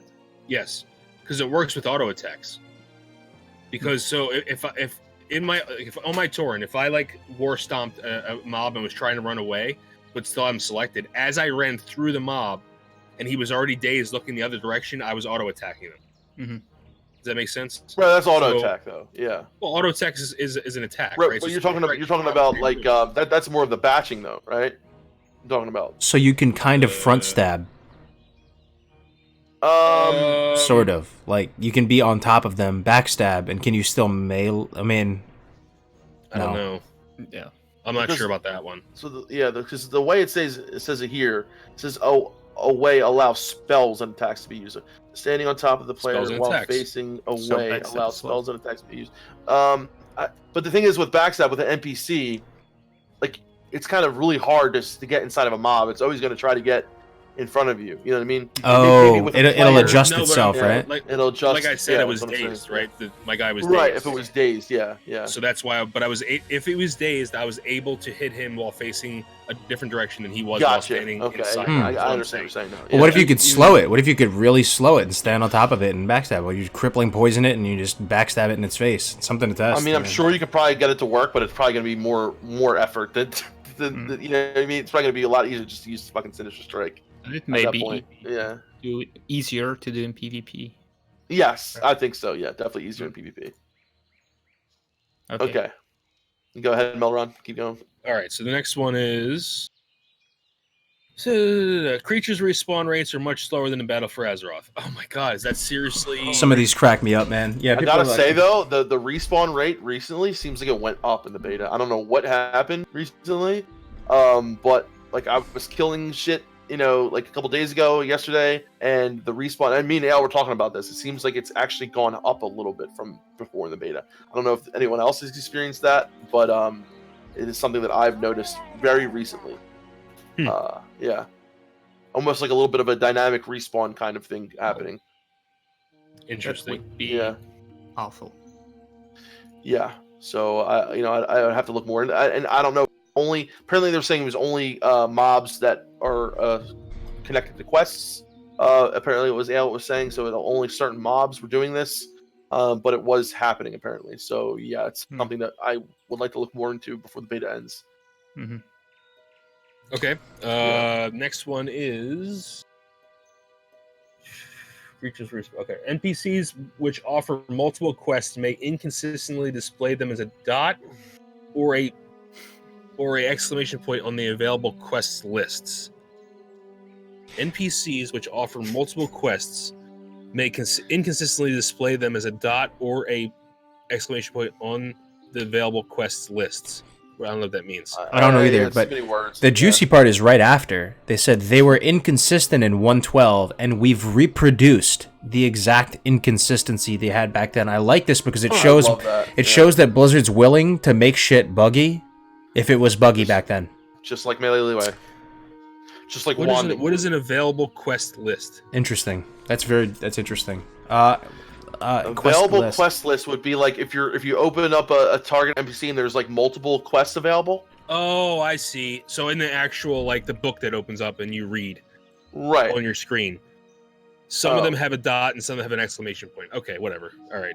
Okay, not a huge deal. Okay. Yeah. Quests that are too low level for 4, yeah, Quests that are too low level 4 do not show up as an exclamation point in the game world. obviously. Yeah, so you won't see it on the minimap. Right. Or on top of the character's head. That's Yes. just always been that way. See, I think so many people are used to fucking having quests on without BFA. even realizing. Or Yeah. BFA, too, yeah. Yeah. Available quests do not display a question exclamation point up on the minimap. Yes, that's correct. It's also vanilla. Mm-hmm. You see polymorph level- tap on there? Where's that? Oh yeah, I'm gonna get there. On level up, the message "Your skill and protection increased to 15" was added in 1.12.1, Yeah. and we're intending to keep that. Yeah, I saw that as well. That was pretty interesting. Yeah. You're unable to polymorph enemy targets that are tapped by players with whom you are not Yes. grouped. Huh. Yes, that's I don't remember, to be honest. Does anybody in the chat have a memory of this? Does anybody have a memory? Think back 15 years, guys. Were you able to kind of polymorph grief people's targets? You weren't in a party with them. You see someone out there and you just keep sheeping who happened all the time in private servers. Yeah. All the time. But you're still able to polymorph an enemy player that's being tapped, right? Yes, player's okay. different than an NPC. Player's yeah, different than yeah. NPC. Okay, I understand Yeah. that. Mhm. This is a potential way to interesting. grief people, to grief, streamers and stuff like this. So Yeah. it's interesting though. I'm looking up top. Like, they don't say for sure that this list is stuff that did work for sure in vanilla, all of Yes, it. It's yeah, I just don't working know. as intended, right? So maybe That's what they're saying. we'll Could see be if a anyone has any change, yeah. memories though. Yes, you were able to polymorph grief. It became a bannable bannable offense via Blizzard. Wow. So Okay. they're just getting rid of it altogether, I guess. Yeah. Okay. So that it doesn't happen. So that's a change then, I guess, right? Yeah, it is. Yeah. Maybe some a people change. there's mixed results in here. I'd say it's TBD because some people are saying I played Mage all vanilla, was never able to do that. Okay. Because I never had. You played Mage and Vanilla, right, Melron? Do you remember that? Or I mean, I know you weren't doing shit like that probably back then. No, but- I played a mage, but I don't remember ever Yeah. doing anything like that. You think No. Melderon would be the type of person to grief people with polymorph? No, definitely not. No, he probably absolutely not. didn't even use polymorph back then. Yeah, What is this probably spell? He was too busy trading Yeah. people food and water and giving them free Yeah. portals, probably. Yeah, exactly. Okay. At all levels of player, characters, and enemies, aggro radius. Who wrote this? At all layers of player characters and enemies, aggro radius is set to the intended distance. What the So I fuck guess does that mean? I guess people thinking that the aggro radiuses were either too small or too Oh, large. okay. Mhm. Yeah. So we should explain aggro radius. So every Yeah. NPC in the game has a circle around them that you can't see. If you Mhm. step into that circle, you will Depending on your aggro. level. Depending on your level. But the distance of that radius increases or decreases depending on the level difference between you and that mob. And if the target's facing you. And it's yeah. extended. It's Yeah. also extended in front of their eyes. That's true. Yes. Yeah. So it's not a perfect circle. It's more like a weird looking Yeah. oval. Because you So- can actually walk closer to a mob if they're not facing. That's true. Yeah. That's true. So I hope everyone. I hope that's a Yeah. good explanation what aggro radius is. Damage dealt by elites is not too low. That's Melderon. funny, I right? wonder who. What do that is. you think about Yeah. this, Melderon? Melderon's been saying they're too low for a while. I think it's right, but my reference point was private servers, right? Exactly. Yeah. So they're too low. They're lower than private servers. I can tell you. yeah, that. I'd say they're probably like 20% lower. Yeah, if- yeah. Maybe more. Yeah. Yeah, so that's Yeah. I never when I made that video I said they're probably right. These values are probably Yeah. correct. All I can say is that with confidence is that they hit much softer than on private servers. Let's see. Long quest objectives don't have text wrapping. Okay, so that all that means is that the text doesn't go to the next line. That's what text Oh. wrapping is. Okay. But I don't know why. No, Yeah. I think it's like the small quest objective, and when you shift click the quest, if it's Oh, too so it on- goes off the Oh, screen. It goes sure. off the screen. Okay. Yeah. So yeah, they never had. Yeah, that's right. So it won't wrap to the next line. That's correct. Again, that's not a big deal, right? So, No. fall damage is equivalent to expected and verified values. Okay. So I guess people were thinking that fall damage is either too high or too low. Too high or too low, yeah. Broadcast text that can be seen multiple times if multiple players interact with the same NPC. Oh, so like Yeah, if you have so- a turn-in quest that like the Person talks. Yeah. person does an RP line or something like that and has a text box that comes up, it can overlap because you can see it and so can the person seeing it that's turning in next Now, to you. let me ask you something, and I guess it's kind of relative to that. That I have noticed there are certain quests where, like, okay, so for example, the quest in Ashenvale, where I think it's where you take out that Silverwing outpost with what's the orc's name? He actually has like voice animation in that. Really? Yes, he's like, "Oh, Loktarogar for the Horde," and he just talks and then runs to the point. And then was that Dude, in that's vanilla? sick. I don't know. Yeah, I don't remember. Like, can you find out what quest that is? I know what quest you're talking about, but I want to know the name of it. I forget the name. I forget the name of it. Shit, I can look it up. Yeah. I know it's not. It's kind of off topic, but anyone remember Not that really. name of that That's quest? kind of interesting. Is it Torek's Revenge or is that it? Torek? Oh, you're talking about the escort quest? Yeah. Oh, it's Torek something. Yeah. Where you guide him over there and get Torek's ambushed. Assault. Torek's Torek's Assault. Assault. That's the name of it. Yeah. So he Interesting. I'll actually look that like up. when he started off, he goes like "For the Horde" and yells. And then he says other lines though too. No, he has like one line, but it's like it just seems out of place the way he talks and then does that. I don't remember like anything else like kind of like that. Interesting. Yeah, because it's it's when you start the quest, he has this like line that he says. Yeah. Okay, next one. Wanted signs do not have exclamation point. Absolutely. that is a great thing about vanilla though. Did they add that in later? They did, right? They added it in like maybe even TBC. I think it was TBC. Yeah, I think it actually was. That was a dope thing about vanilla though. The fact that stuff was legitimately like camouflaged in vanilla. You know, like some of the quests, like I think it's the Fell Hunter one for Warlocks, where you have to go to this Murloc camp and just find some inconspicuous like scrap of wood and you're just constantly highlighting over random stuff to see if it's going to have a little cogwheel on it, because stuff was legitimately camouflaged. There was no sparkliness on it. There was no I think it's cool though, even though it's annoying. It kind of makes things more RP like serious and stuff. I don't know, like it's more dope. I'm glad you could go through like, oh, I did this quest like maybe like, especially when you first came out, like, oh, this only a handful of people may have known about. Like, it's fucking awesome. You had to inspect the world with a more fine-tooth comb and kind of like check stuff out to make sure you weren't missing stuff. What is that quest in Dustwallow too? Remember you go into Dustwallow and there's all those little things on the ground, like, and it's just a tiny little like scrap of wood that somehow gives you like a Kandon quest, and you have to find the Iron Shield. Dude, those quests are dope. I swear.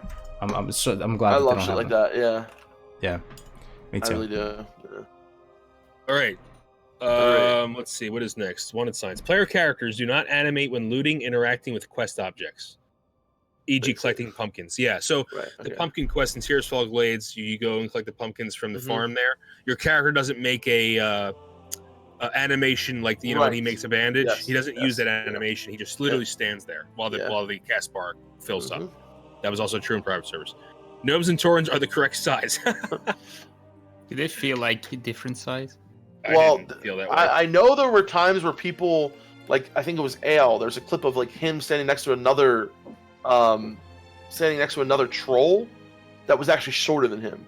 So this is relative not to just gnomes, and people were looking at like other no, it was like, well, I think someone would get a debuff and then they were supposed to return to normal height, but they didn't actually return to their normal height. They returned to like. Okay, I think that's a separate issue, but yeah. But you're right. Yeah, I see what you're saying. And last but not least, melee leeway is working as intended. That's a big. I honestly, I'll just say real quick, I am happy with the way it is working. You're a priest, dude. I know. You're a freaking priest. You hate hunters. Yeah. This is a win for the people who hate hunters. And DevCamp's just laughing all the way to the bank. What happened to Mr. Warlock, huh? I'm a Warlock now, guys. Ah, man. There's so much hate on hunters. No, I'm playing Lock, but I'm going to make a hunter first, man. Everyone's shitting on hunters. I got to hold it down for my hunter brothers, man. Like, also, gnomes and Taurens are the correct size, so gnomes are smaller on the beta. Oh, no, wait, no, they're larger. They're larger. That's it, right? They were smaller on private servers, and they were able to fit under certain things, and now they're a little bit larger. And that's why it's coming out. Okay. And a lot of my friends that play gnome, people like North and stuff, they're like, yeah, we miss the old gnome size. We liked being really tiny because gnomes are bigger on the beta. Yeah. Well, the melee one is big, so that's. Let's see. Let's hear your input from this, Cargos. I'm really interested in what you think about it. On leeway, here's the thing, man. Yeah. If it was like that in real vanilla, no changes. But it was like it because of reasons like It doesn't matter, man. If it was lag and latency and this and the other. So what they're saying is basically people are, I think, upset that they're trying to reproduce this, less efficient, technologically like limiting thing that, because of technology nowadays, it should be a little bit different. But I actually think it's very it shows the lengths that the dev team will go to try to replicate vanilla by doing this, and I am actually happy about that. Yeah, for that reason. If it was not this, because I'm a Blizzard priest. knows. They're the only ones that know for sure. If it was like this for sure back in OG vanilla, then no changes. I have been hearing a lot of feedback from people saying though, yeah, there was people saying that there was leeway, but it wasn't working to this extent. I've heard that a lot. You guys have probably heard that a lot in your chats. Yeah. People are saying yes, there was leeway, but not this much leeway or whatever. I actually disagree with that. I think people are just used to private server, man. All I would say is that Blizzard knows the exact value, and if it was like that, then no changes. But here's the other interesting thing, though. We're not playing OG Vanilla WoW. We're playing vanilla with sprinkles. Don't get it twisted. This is vanilla with sprinkles. People used to say that back in the day, joking around. This is 100% vanilla with sprinkles. This is not the exact game you fell in love with back in the day. They have made multiple judgment calls, and this is a proprietary blend, dude. You're not getting creatine monohydrate. You're getting the proprietary blend. You're not just getting whey isolate. You're getting some mixture of stuff in here. Like this is. So with that said, we've already crossed that line in the sand. So if they were to mess with batching or leeway, it would, we're already in that boat of vanilla with sprinkles. Yes, I agree. I do. I guess we said it before in the previous episode, but I guess one of the main differences is the newer hardware, and everything seems to be a lot smoother, and then you have the leeway mechanics, so it probably feels a little bit. That is, I think that's the contrast, Dunedin, right? It's the contrast between those things that are making people, see that and feel it much more. That's what I think the issue is. So they could probably tweak it a little bit, I guess. Yeah, and there's things like wanding, right? For example, wanding was always kind of wonky. So like you can actually be wanding and then start moving, and usually when you start moving, your wanding's supposed to stop, right? But you can actually, depending on, just sometimes this happens, you can actually start moving in the middle of your wanding, stop moving, and then the wanding will actually continue from where you first started. And as far as I remember, that kind of shit I think did happen in vanilla, because wanding was always a little wonky. But I don't know if that, and I know on private servers, every time you moved, it would just stop. You know what I mean? Like it was much more finite.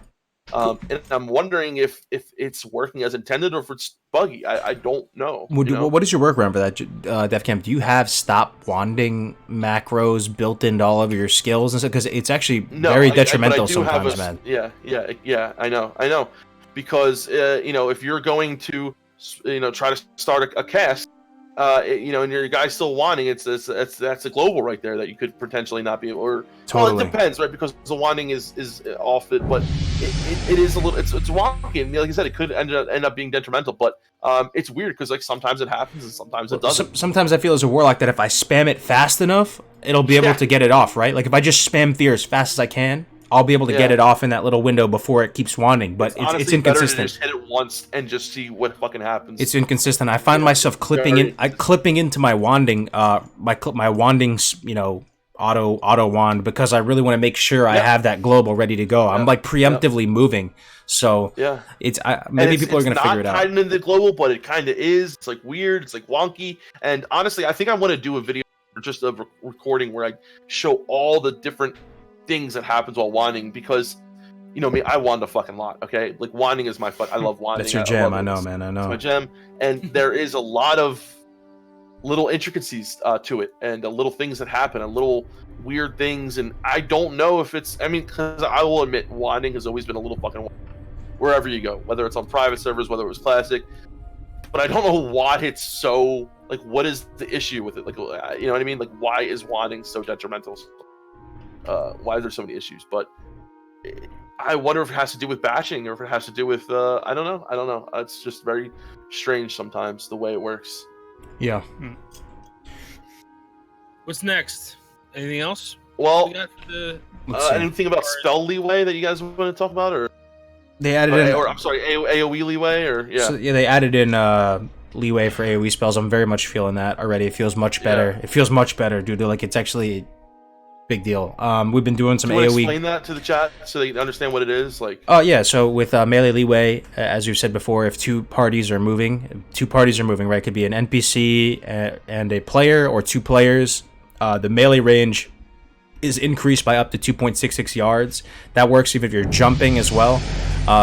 So we reviewed that on the last one, but AoE spells weren't functioning in that same way. You didn't get that same leeway while moving, so you would still have that really tight AoE radius. They've since implemented that, so you get those wider frost novas, you get those wider arcane explosions. Feels much better.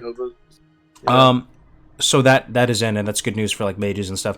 I do want to talk about something in particular though to you guys. We've been testing it the past couple days, and that is dungeon 5-man dungeon AoE grinding or spam or whatever. We've been testing the XP per hour, doing that with optimal comps. We're doing it with a spell cleave comp right now, with stacking mages and a warlock at 20 plus, and then we're going to do it with a melee cleave comp afterwards. Now we're achieving some pretty good numbers here, some pretty juicy numbers, and we hopped into RFC on fresh level 14 characters, right? Mm-hmm. Mages get Arcane Explosion at 14, and we stayed from 14 to 18 there in Ragefire Chasm, RFC in Orgrimmar, very easy instance to get to, just piece of cake, right? All the vendors and stuff are right there, and we were achieving between 20 to 25k XP per hour. We're not the most experienced mages in the world. Now, if you're open world questing like a madman, uncontested, we still have those numbers are still TBD, but people have been ballparking about 30k XP per hour if you are top dog hunter open world. That's if you are just an absolute beast, right? Okay. I was going as hard as I possibly could, grinding level appropriate stuff, harpies in the Northwestern Barrens as a level 18 hunter. I was achieving between 22 and 25k XP per hour. So that's you could really good mages. I wouldn't be surprised if they could sustain 25k XP per hour, and it's really, really solid. And you could do that, Defcam, because you're a priest. 4 priests. Let me ask you something, Cargos, because we were doing this in my level 30s, right? When we were leveling 30, I found a group it was me, 2 other mages, and a warlock. There were only 4 of us, right? And we were doing SM Armory so fucking fast. I think in 4 pulls we were doing it. 4 or 5 pulls, something like that. I got so much XP. We would do that, then we'd do like a couple quests, do this, whatever, come back, do it again. I think I leveled like 4 or 5 levels in a day, easy. It was so fast, and we only had 4 people, so we're getting more XP each, right? Because like having that 5th person was honestly just a waste. Like the 5th, just 2 mages. Turns out that 5th is probably better though if you can do it, because all you need to do is for that 5th person to add 12% efficiency. If they can add over 12% efficiency, it's worth having them there. And so I just felt like whatever the group we had was doing it really well, because I had Holy Nova too, so I was using my Holy Nova. 2 arcane explosions.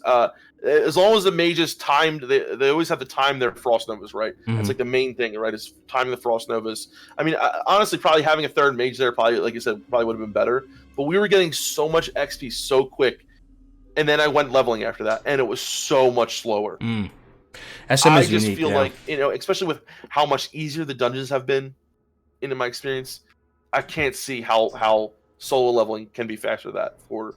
If you have a really good group, if you're a monster and you know what you're doing, I think solo leveling can be or solo or dual leveling out in the open world and questing while grinding will probably be very viable, potentially higher XP per hour, but that's not the majority of people, dude. Especially people leveling in the pack or something like that.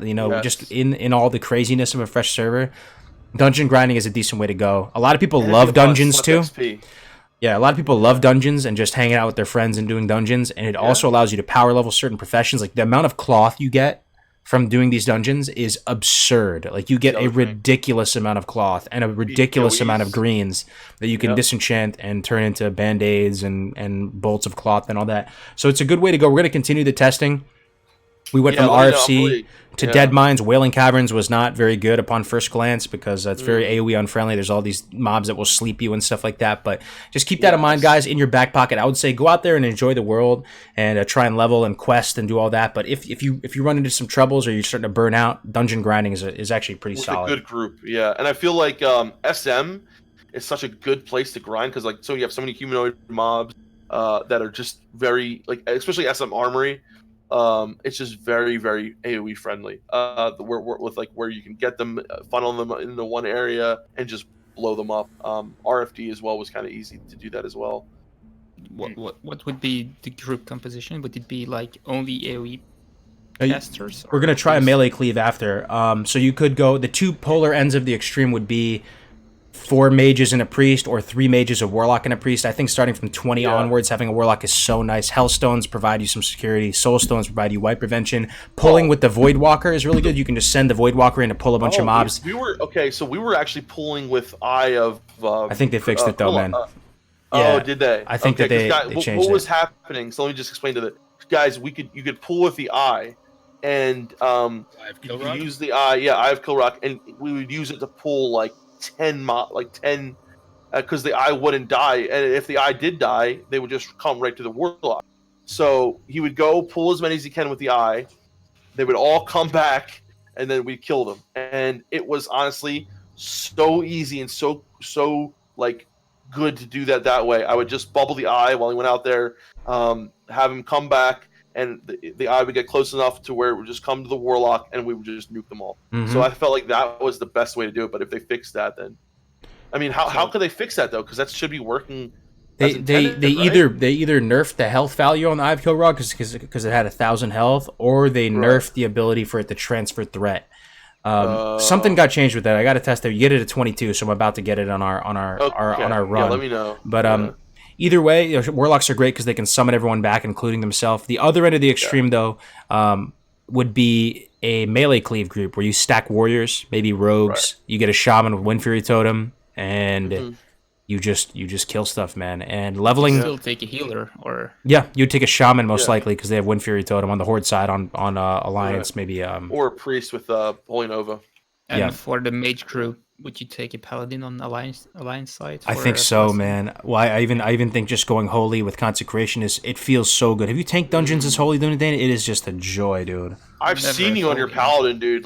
And healing, being able to heal yourself while tanking, and you were at low level. You guys were doing. I think you guys were doing Dead Mines. Yeah, we did Dead Mines the other day. Oh my god, it looked awesome on your paladin, dude. You can the way you were tanking. And you were holy, right? Basically. With holy, and you can use that healing threat to your advantage to hold, and you can also just heal yourself with no pushback because you have that concentration aura at 22, something like that, and you have the holy talent. So you just sit there healing yourself, or whoever needs it, throwing down to consecrate. Such a blast, such a joy. It looks so cool, honestly. I was really wanting to try that. So yeah, that's a really cool paladin thing. Yeah, well, get out of here. I'm jelly. You're playing Alliance, Dunedain. Paladin for the win, dude. They're so freaking strong, man. Yeah, Valorant didn't listen to me. Different kind of things you can do with them. Sorry, what? But shamans are amazing as well. They are. Valorant just zone out while we're talking about paladins. Yeah, I really shouldn't listen. Thumped42, thank you very much for the Twitch Prime sub, man. Really appreciate it, dude. Welcome to the channel. Holy Nova's fucking amazing too, man. Holy Nova's so fucking good. You think so? Because, dude, I would use Power Infusion, Holy Nova, and I didn't even have to heal. It was just healing people plenty. With Power Infusion, Holy Nova, I was doing so much damage and so much. I literally would just bubble anyone else, like a mage or whatever like that, and just heal them with my Holy Nova. It was insane how much healing I was doing. And I was dis-spec, right? So I had 10% more mana. Oh, wait, no, I'm sorry, not Power Infusion, Holy Nova, but Holy Nova with, what was it? Improved, I think it was improved healing. But, so I had improved mental strength with Holy Nova, right? So I had extra mana and all that, and you get so much. So it's just crazy, dude. You can just do so much fucking healing with it. I believe it. Shamans are sick too, man. You can't have Power Infusion with Holy Nova yet. Earthbind, but in some of these pulls in these AoE groups, like when we pull everything in RFC, if you could throw an Earthbind totem and slow like 40 trogs or whatever, it's insane. Also, Stone Skin totem mitigating all those little strikes like on all the different mobs when you're doing these big AoE pulls. Shamans are the nuts too. and shamans can tank or heal. They can kind of do whatever. If you do have to kill a boss or something like that, they can go up there and tank that. Shamans are great too. Man, I just love it. This game is so good. I tanked Whirling Cavern. What's his name? The big dude at the end of Whirling Cavern. Veritas, I tanked him at like level 18 or something like that. No problem, dude. No problem as a shaman tank. Yeah, it's really nice to see that they're viable. Maybe not for endgame, but they're definitely viable for leveling, which is nice. Yeah. Which is good. That's a really good thing. Other than that, I just confirmed that. So let me just give you some background. Do you guys know about glancing penalties and how they work with? So essentially, what on private servers, what we initially thought was that Shaman were given a 40% glancing penalty because they were considered casters. So what that means is that using melee weapons, they receive a 40% reduction on average of their attack when fighting a mob 3 levels or higher. That's important because bosses are 3 levels higher than you in raids. Right. So, Pogger and I are doing a test. We're testing on private servers versus on the beta to see if that penalty is different. And the test confirms that they're not. So 40% is still... Shamans are still receiving a 40% penalty. So they don't get that 10% increase that they would have had, right? Maybe. So I'm going to make sure that Pogren does his test to make sure it's... Pogren hasn't done his side yet. I did the beta, though. The beta shows 40% reduction. So 40%, right, okay. Mm-hmm. Other than that... But wait, everybody has a 40% chance to glancing blow, right? What is this on top? Is there an additional penalty for shamans? There's a theory that was only for casters. So on private servers, it seems like they gave some classes less of a penalty to 30%. You have to ask Taladrill about this. He knows way more about this than I do, but he asked me to test it. So okay. So maybe you're right. Maybe across the board it's 40%. Maybe it's supposed to be across the board 40%. Well, yeah, I was told that warriors and rogues have a 30% reduction. Well, no. Well, it's a 40% chance to get a glancing blow, and then the amount of weapons, at least on private servers, then the amount of weapon skill you have is going to mitigate how much of your damage is going to help you against how much of your damage is mitigated or glanced or whatever, right? So I have max. I have max weapon skill for my level 200. Right. And so does Poker. I'm not talking about the chance of glancing. I'm talking about the penalty of okay. I'm thinking about the chance. There's a 40% static chance for everyone, right? There's okay, I got you. Chance to glance, and there's also the reduction of how much damage is reduced. So how much of a penalty do you get if you do glance? That's what I'm talking about. I got you. Yeah. Interesting. Yeah. That makes sense. How's Shaman looking for Classic? Have you guys discovered anything interesting on the Shaman side? I know you guys have been doing a lot of testing. So much spell fun. Coefficients are almost exactly the same. There's a few interesting coefficients. Frostbrand and Flame Tongue Weapon are 10%. They were much higher on private servers for spell coefficients. They were I think it was 25% for Frostbrand. Wow. And 15 for Flame Tongue, but they're both 10%. Okay. Makes sense. Right? And they both, and elemental weapons increases their spell coefficient by 0.5% each rank. There's 3 ranks for that spell. So okay. So what? 1.5%? 11.5%. I'm sorry, 11.5%. Yeah, it'll go up to 11.5% if you have all 3 ranks. But who's going to get elemental weapons if they're trying to do a spell build? It's really far down in the enhancement tree. Other than that, it's pretty much nothing surprising. The weapon imbues. There's no detectable trends, just like I found in the beta. Although it does benefit you to have a slower weapon if you want to use Wind Fury. Wind Fury gets more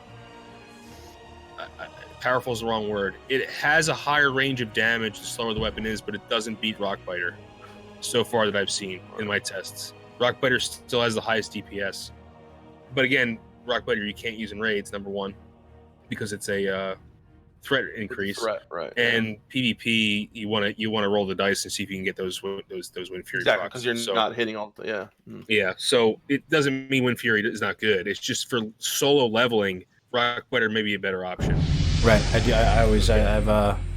liked Rockbiter more personally, but all that attack power you get from it too, man, it's crazy. And Flame Tongue is absolute garbage. Like, yeah, unless you have spell power, right? I guess, yeah. Yeah, but you need a fuck ton of spell power. But then you're also, why not use Frostbrand if you have spell power? Frostbrand does way more damage. That's so weird. So can you think of any advantage of Flame Tongue? Anything at all? If you're fighting a water elemental. But what about all the time like elemental shamans at level 60 using like Flame Tongue? You say it would honestly be better to use Frostbrand with that, like with a dagger? Well, the thing is, Frostbrand doesn't have a guaranteed hit, right? Right. So if you have a lot of spell power, we're talking a shit ton. It only has a 10% coefficient, right? Okay, so say you have you need 1,000 spell power just to get an extra 100 damage. Right. Well, and that's a lot. That's a lot of spell power, right? So in that situation, yeah, you're going to use Flame Tongue. But why would you ever use it while leveling? According to the results I have, like it's absolute garbage. Like Frostbrand has a much higher DPS on average. I wonder. Here's the question, though. You know how you obtain different ranks. You know, here's one thing that changes your rotation a lot on every class. You know, really, especially with the casters, right? You get different ranks of spells at different times. I wonder if you get a fresh rank of Flame Tongue, if it's going to be better at a certain point. So let me give you a level 40. So I tested level 40, right? So Flame Tongue, the Flame Tongue you just got. So the most recent Flame Tongue would be. Sorry, let me just look it up 1 second. Would be at level 38. So I got it 2 levels ago. Super fresh, yep.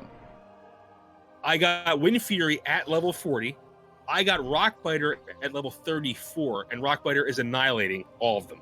Okay. And here's the thing, though, because internal scaling is actually affecting it, I think. So what happens, Cargos, is like if you get a Rockbiter at level 38, it actually gets more powerful every time you level. That's what Pogren was saying, right? You get the tooltip was updating as you go and stuff. Yep. Okay. Yes. Pogren's been checking out on private servers too. Does the tooltip change when you level? Yes, the tooltip changes on the beta. It does not change on private servers, but what Pogren's finding out is that's still occurring. So even though it's not showing up in the tooltip. So let's say a lightning fast dagger shield compared to with Flame Tongue on it versus a lightning fast dagger with Rockbiter on it with not a lot of top end and it's super fast. Rockbiter's still outperforming it? Absolutely. Flame Tongue is ass on every weapon speed I've tested. Okay. Every single one. Yeah. You've heard it here, ladies and gentlemen. Flame Tongue is ass. Yeah, I know, right? This could change in the next 2 months when they miss something, and I'm gonna produce all these results on a video as an update to the Advanced Shaman Guide. But you guys can look at this data yourself. I have not fudged this. This is like shit I just collected over the past week and a half. And I'm going to run stats on all of it. You've applied your scientific mind to it. I was you have alphas and deltas and all types of crazy shit, dude. Why his videos are so good. Yeah, so is there a very big difference between Wind Fury and Rockbiter while leveling? At fast weapon speeds, there is a big difference. But the slower the weapon gets, the more Wind Fury becomes comparable to Rockbiter. Huh. So there is a trend with weapon speed with Wind Fury, but not with any other imbue. What about crit? What about higher crit gets, though? Yeah, so I'm at 20% crit, which isn't great. Wait, that doesn't make sense, though, man. Dude, so but Wind Fury. Higher top ends. Yeah, but you're thinking of like a long, drawn-out fight for like a minute or two. Like while leveling, you have a 20-second fight or something like that, and a big slow two-hander with Wind Fury. It's more RNG, right? Like you could just overkill with the Wind Fury on that last hit because you're swinging so infrequently that it seems like Rockbiter would higher, be. Though. Rockbiter's still higher, but the gap closes. Does that make sense? Okay. So the difference between Rockbiter and Wind Fury is very vast at fast weapon speeds. I had a 1.4 second dagger, and the difference is like 10 DPS, which is significant at level 40. That's pretty big. But as weapon speed starts to increase, that gap gets smaller, but Rockbiter's still on top. You would think that with Flurry, because of Flurry, that having like a high crit with a fast weapon would kind of make Wind Fury better for a fast weapon. Flurry benefits Rockbiter too. Yeah, Flurry true. Very immune, right? The thinking in the shaman community for a while though is that if for some reason you wanted to level sword or like dagger and shield, right? Yeah. I always advocate for the big slow two-hander, right? But like if for some reason you wanted to level with the shield and dagger, you would put Wind Fury on it because you have so many shots at Wind Fury that ends up mathing out more. But you're saying that Rockbiter is beating Wind Fury in that scenario. I thought the same thing for so long, dude, but I did 10 replicates on each weapon speed. And it's like, I did a lot of fucking stats. So it's like, when I produce the video, hopefully that'll make it more clear. But it's clear to me, at least at this level, the weapons I used. Again, you have to remember on a beta, I can't type in a command and shit a weapon out of the sky that has the DPS that I want, right? True, or yeah. So I have to literally go to the auction house and pray that there's shit on there that I can buy or find in the world that I can use. And I covered most weapon speeds. So from 1.3 to 4.0, those are the possible weapon speeds a shaman can use. I sampled within there as much as I possibly could to form a good, and I think I tested about 10 weapon speeds out of the possible. I don't know how many there are, but what I mean? Like I couldn't do every single weapon speed. So because I couldn't do that, I increases my sample size. So hopefully counteract that lack of data that I because I just can't get it because I don't have the going out and finding a dagger with exactly the weapon speed you want is a lot harder than you think if you don't have GM commands. Do you know what I mean? Mm-hmm. It makes a lot of sense. Yeah. That's a very interesting find, dude. That's going to help with the V3 leveling guide a lot. I'll put it out as fast as I can. But what about totems, Melvin? Like, what have you noticed kind of with totems? So totems are still being cleaved, which is, I guess that's correct. I see, when the beta first started, totems were being AoE down, by Arcane Explosion, right? That's fixed weird, that. Dude. Right, they fixed that, but you can cleave them down still. So if you're like a warrior and you're fighting a shaman and you hit cleave and that totem's sitting right next to him, you kill the totem. What if you like whirlwind? That was right. Whirlwind is a cleave. AoE, Whirlwind's a cleave. Oh, it is? No, whirlwind's a cleave. It only hits X amount of targets, right? Whirlwind hits how many targets? So, I think that's correct, actually. So then Claw could do it too? Yeah, so like a druid's claw. Right, yeah. Claw's a cleave. What's that doing then? I think they changed it when they brought arenas to the game. I think in the first season you could still cleave the totems. I think they changed it in some patch in the Burning Crusade. Yeah. As long as AoEs don't kill them, I mean that's huge. Imagine a mage just rank 1 rank 1 Arcane Explosion all your That would be crazy. It's like That is crazy. I kind of remember a post or an update where they changed the cleave on the totems. So I guess I kind of remember it in a PvP scenario. So I guess it would have been in the Burning Crusade. Maybe it was in Wrath of the Lich King.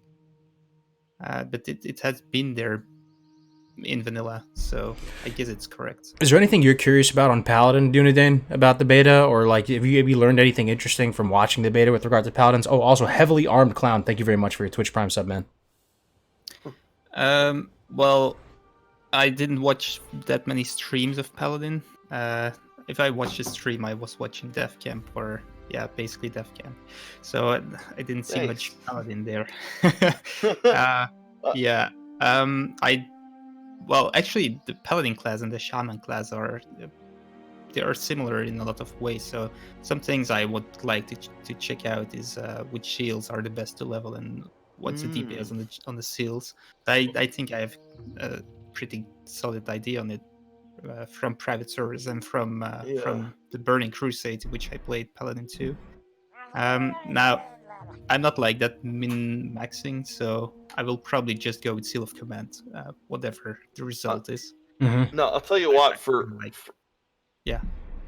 shamans at least, like I've noticed with having a shield on, especially solo leveling, it just seems so beneficial to have a shield, and I'm wondering if Paladin is kind of... So you were leveling kind of with a shield too, like Cargos, right? Oh, yeah. Dunedain, you do too, right? Okay, yeah. As a Paladin? Yeah, I was, but I was AoE grinding with right. Yeah. Right. I just love the fact... I love being like a shaman with like a shield on it. Just... Yeah, it's a lot of fun. Yeah. I want to see how good that... what's the name of the aura? Aura of Sanctity? No. Sanctity Aura. Sanctity Aura. How well that performs, because it was bugged on a lot of servers. What's the percentage it gives? It should give 10%. 10%. All this low level metagame, by the way, Melderon, like at 40, at 30, the demo, the stress test. Shamans are just the nuts, dude. They're so strong, dude. And They're very powerful. it's pretty much level confirmed 40. too that they're the fastest class to 10 at least, at very least to 10. They Oh my God, they're for so for strong. a variety of reasons. You know, the fact they can pick up that staff, early walking stick, Yes. rock biter, stone skin totem is actually nutter butters. Okay, It's so good at low I level, didn't- isn't it, dude? dude, you can fight like It's 5 so things good. at the same time because they do so low damage to begin with that you can they're hitting you for like Yes. 1 damage and you're just Yes, sitting there I know. clobbering them. You know, earth shock, massive high damage, high threat Yep. interrupt on a low cooldown. Rock biter, The extra so XP much- from the yeah. shaman class quests. Shaman is just very, very powerful, dude. You're playing a very strong class. I noticed No, the I stone skin thing, love them, dude. yeah. Like, yeah. I think Stone skin. they're coming out of this better than I thought. Like I thought they were going to be. They're very strong on private servers, but I thought that was going to kind of like even out, and they're coming out stronger than on I private think so servers. too. Yeah, I think so too. I think people just realize, and then level 40, people are blowing people up as elemental now. It's. I watched Sea-Doo like destroy somebody the other day as elemental. I low-key used to think shamans Yeah. were somewhat potato. I see them. I mean, maybe it's just because it's at 60 you see them. I didn't think they were like too much of a threat. But recently with the beta and seeing people like Sea-Doo clapping people, dude, Yeah. they're looking kind of scary, bro. Even the enhancement ones, dude. What about they're the looking- level 15 guy who with the little dual toner we had? I know, man. He freaking was kicking ass, dude. Like I was the only one who got to like I came. It was me and him at the end of the duel, and he destroyed me as a And the priest. funny Like, thing is, dude, the only reason people don't play them is because of the friggin' totems. People are so like weirded out by the totems. I and gotta think say. if you get past that, it's Yeah, dude. you helped me so much with that, Melderon. You just need foot because pedal, dude. I'm telling you, Melderon. As a shaman, you need foot pedals, bro. yeah.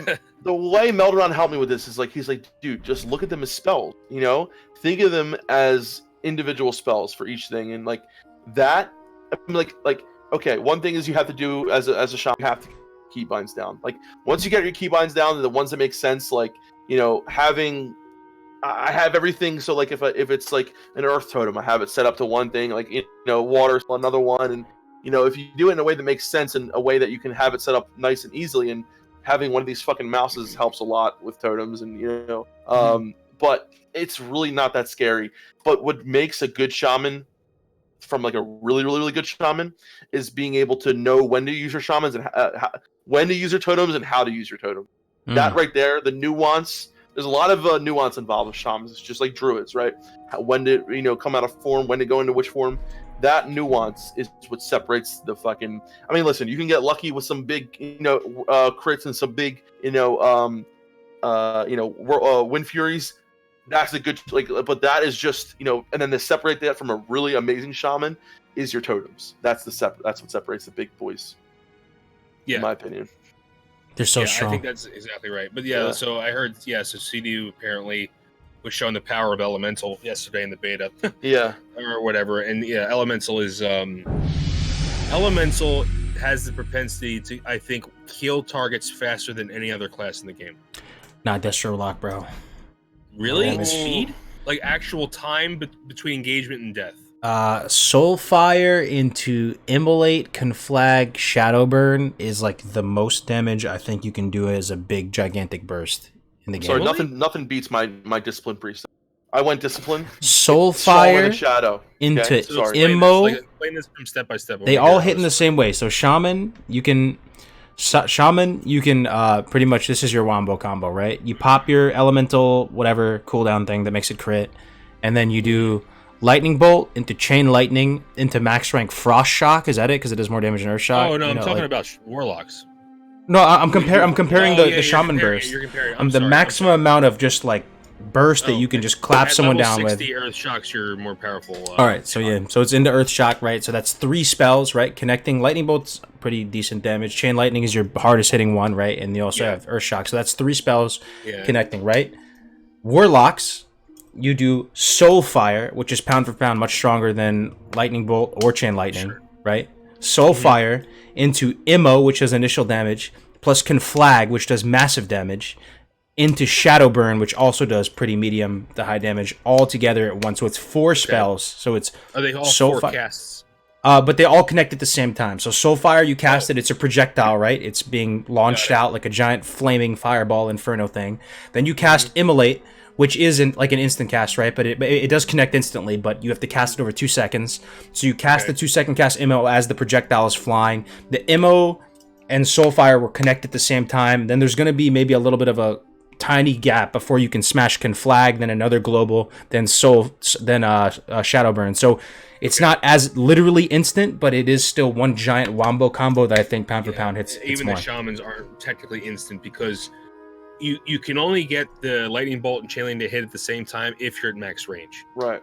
And you can't shock at max range. So you have to kind of be at mid range to get that all done. So it's not as beautiful because you don't have the boom boom as the lightning bolt chain lightning. That's the other thing though. Curse of Elements does make it a lot stronger too. That's the other thing. Curse of Elements is insane, and you also CC them to open up with it, as opposed to the Shaman. There's no like CC that leads into it, right? But yeah, it is comparable. 3-minute mage with Pyroblast and a Pyroblast, very comparable. What do you guys think, chat? Double Pyro into Fire Blast or something versus that big Destro combo. I think it's comparable. Sorry. Let me tell you guys what the secret to beating any other class right now at least at level 40. I went Discipline rather than Shadow. I went improved fucking mana burn. I beat Warlocks. I beat Ellie and enhanced with Shamans. Shit on a warrior though. I know because I went improved Inner Fire as well with the 30% extra armor. Okay. So when I tell you, Cargo is like opening up. If I can open up with a fear on anyone, in that first fear, I can whittle their mana down to nothing. And what I'm noticing, I don't know if this is right or not, but is spell power increasing the amount of mana I burn? It looks like it is, right? Huh. For mana Interesting. burn. And if that's true, Cargo's in 2 to 3 mana burns, I was just like, and right there, I put a Warlock on defensive. He's starting to life tap. Right as soon as he life taps again, boom, mana burn, done. Any class with mana, I was destroying. Having that improved mana burn and having the survivability of Disc was just fucking sane, dude. It's true. And I gotta like Shadow is amazing. Like I love Shadow. It's so good. But at this level 40 meta, dude, where you can only get up to the 41 points, having that power and power infusion mana burn, oh my god, dude. Yo, I can't wait to PvP with you, bro. I love Viper Sting on Hunter. It's so annoying to people, but I love Viper Sting, dude. But we have, as Warlock and Priest, we're gonna be able to mana burn the shit out of people, dude. Did you see the duels I was doing against the Discipulo? So he would open up, and I would open up on him, and in 2 mana burns, he couldn't even Viper Sting anymore. In 2 mana burns, he was completely owned. Damn. And I could put out those mana burns so much quicker, dude. We're gonna. I'm really interested in this spell coefficient for mana burn. I need to find out. I need to find this out because power infusion mana burn was destroying shit, dude. Destroying shit. Power infusion. Wait, hold on a second. 20%. 20%. But hold on. Spell power. Hold on. Yeah. But it's different from static spell power, right? So what we need to test is mana burn with spell power, mana burn with power infusion, with no spell power and power infusion. Right. Yeah, because those are 2 different things. So I want to make sure that they across the Shadow Ward. You know what happens when you put on Shadow Ward as a Warlock? A Priest just dispels it. Say bye. So we got to test that. Yeah. If you have time, you got to test that. Yeah, I'm trying to test it right now. Yo, can you imagine how salty the Paladins are going to be, though? Def Camp, if we're out there together, Priest Warlock, right? And we just mana drain them. Like, I just sit there mana draining them. I killed Esfand twice. Last GMA, I was fucking around. I just mana burned him. He couldn't do You can't do anything. A Paladin with no mana is so funny, dude. They're just a meme, dude. They run around smacking you for like 4 damage. I was going away things so wrong at first because I was trying to kill people with like my smite. I went smite spec. I was like, oh, because like I felt like Shadow. Everyone didn't want to duel me because I was Shadow. Like, oh, you're Shadow Priest, you're gonna win. I was like, fine, fuck you then. I'm gonna find another spec. So first I went smite spec, and that wasn't working. Then I went this spec I am now, and I was just destroying everything, dude. And it was so much fun. And the power of a Warlock and a Priest together, dude. You saw what happened when me and Nerzul teamed up. Remember that? So strong. So strong. It'd be 4 teams, dude. So strong. At one after another, and we just kept going. No one could beat us. Dude, I think Troll Priest, though. You gotta play Troll, though, dude. Curse of Weakness, dude. It is. And you layer it with, like, Curse of Tongues, so you're stacking 2 dope-ass curses at the same time. Really Troll Priest Warlock, dude. Oh, but Devouring Plague, dude. Devouring Plague is so fucking good, too. Until they stone form it. So fucking good. Yeah, it is good. It is good, Yeah. especially if Alright. But I know, dude, troll is amazing. It Do really we have is. anything else we need to cover? Sorry, guys. Berserker? I need to go soon. okay. Oh yeah. Yeah. Not a bug. We did not a bug list, right? That's done. Is there anything else we haven't done? I don't think so. Let me see. Yeah, we made the 2-hour mark, which is really good. This is what we strive for. Can I just ask you something, Meltron? You said Sure, of course you can. that Shaman will probably be better in Classic than it is on private servers. Is that also... Well, that's basically the case at level 40, right? Yeah, but go ahead, finish your question so I can. Yeah, I wonder if it's going to be better. Why is it going to be better? What exactly makes it better? So one aspect of it is that I feel that dungeons are much easier than on private servers. Because of that, it makes shaman tanking much more viable. Not optimal, viable. So that's one aspect, right? I think that the amount of damage I'm putting out, well, I think my leveling speed will also be significantly decreased. I feel like shamans are able to put out more damage than on private servers, especially with Rockbiter. I feel Rockbiter is very powerful, and I'm not sure if it's too powerful, but in all my tests, it's like 5 to 10% more powerful than every imbue I'm testing. So when in private servers, it was completely balanced with every weapon imbue was balanced with every other weapon imbue. I'm not seeing that. I'm seeing this weird spread with Rockbiter. So Rockbiter is going to really decrease shaman leveling speed. Healing, I think it's pretty much the same because the spell coefficients are exactly the same for private servers. So healing is going to be... Shaman are not going to be better than priests. They're not going to be like, topping the meters in every fight, but they're going to be solid healers. Yeah, so they I think are. That's not Especially on certain fights, man. Certain fights, where there's a lot of melee damage, shaman shine. So like, basically, the main difference is like tanking and DPSing, but DPSing only with Rockbiter. So. Rockbiter. So I think Rockbiter is going to become a very, use whatever imbue you want, but I think Rockbiter is going to be a staple for solo leveling. Yeah. Okay. Tell you what, though. The downside is that it's not going to be good in group leveling. Unless you want to keep aggro, then it's fine. Yeah. If you want to tank, yeah. But I'm telling you what, though, Dunedain, as a priest, having those 1.12 wands makes such a huge difference for leveling. Yeah, I know so much. that. Definitely does. The wand progression is so nice, man. You can go lesser into greater, into gravestone, or you can even, before gravestone, you can actually get the Isha Muhale one. I don't know if you're tracking that one, dude. That one is dope too. Then you go straight gravestone. So Dead of Night's asking, can you give us a rundown on Troll Priest? I'll quickly give you the rundown why I think it's so good. Super quick. It's Hex of Weakness, man. That's what it's called, right? Hex of Weakness. Hex of Weakness. Yeah. It is. You guys understand probably if you played WoW for a lot of different iterations now in PvP how important a Mortal Strike debuff is. At low level, where you don't have Mortal Strike yet. At low level, it's so nice. So nice. So the Mortal Strike debuff, right? Yeah. Being able to reduce the amount of effective healing coming out, right? But that's going to be on one target. You need to apply that in melee range, right? There's nothing you can do about the Mortal Strike debuff, though, which is nice, right? But Hex of Weakness is a curse, right? But it costs next to nothing. 35 mana. You just use rank 1. There's no need to use the higher ranks because you're not doing it to reduce the damage caused by them. You're doing it for that Mortal Strike effect. You can just blanket their whole team with productive globals, layering on curses for your warlock so they can go hit them with the Curse of Tongues. They can hit them with whatever is going to be effective in that situation. You're layering curses on, right? You're layering this Mortal Strike effect onto the entire enemy team. Productive globals, and that's something as a priest you struggle with sometimes, trying to find really productive globals as you walk around, right? And just the layering of curses makes it that much harder for mages to decurse the tongues on them, which can be super hard for them to do. And you're just applying blanket Mortal Strike across the whole other team. Shadow Guard also scales really well with spell power, and it can proc Blackout, which is the other troll. But that's pretty much it in a nutshell. Very excited about Troll Priest. Yeah, Troll Priest, I gotta say, in the aspect of a team play, is very good. But like 1v1, having Will of Forsaken and Devouring Plague, I think will overcome on top of that. But I gotta say, like messing around with the Troll Priest, having that Curse of Weakness as a team play is just so fucking good. No cooldown rush. There's no cooldown on it. You use it as much as you want. Sorry. Yes, and Cargos, you saw my plays with that Berserker healing, dude. So oh my sick, god, dude. That was sick. It's so good. If you're in trouble and you need to heal yourself, you pop It's amazing. I will say Troll and Undead are both amazing in their own ways, and go with what your play style is better with, right?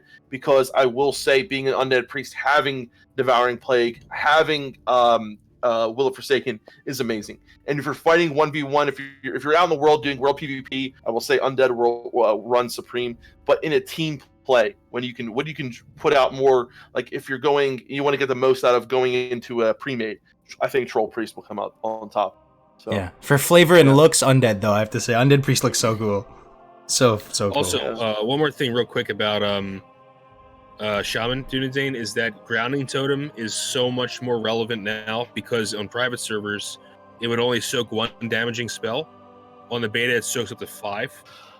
That's huge. So literally having a grounding totem down, and your rank 1 Earth Shock pretty much guarantees you will never have to worry about a spell hitting you.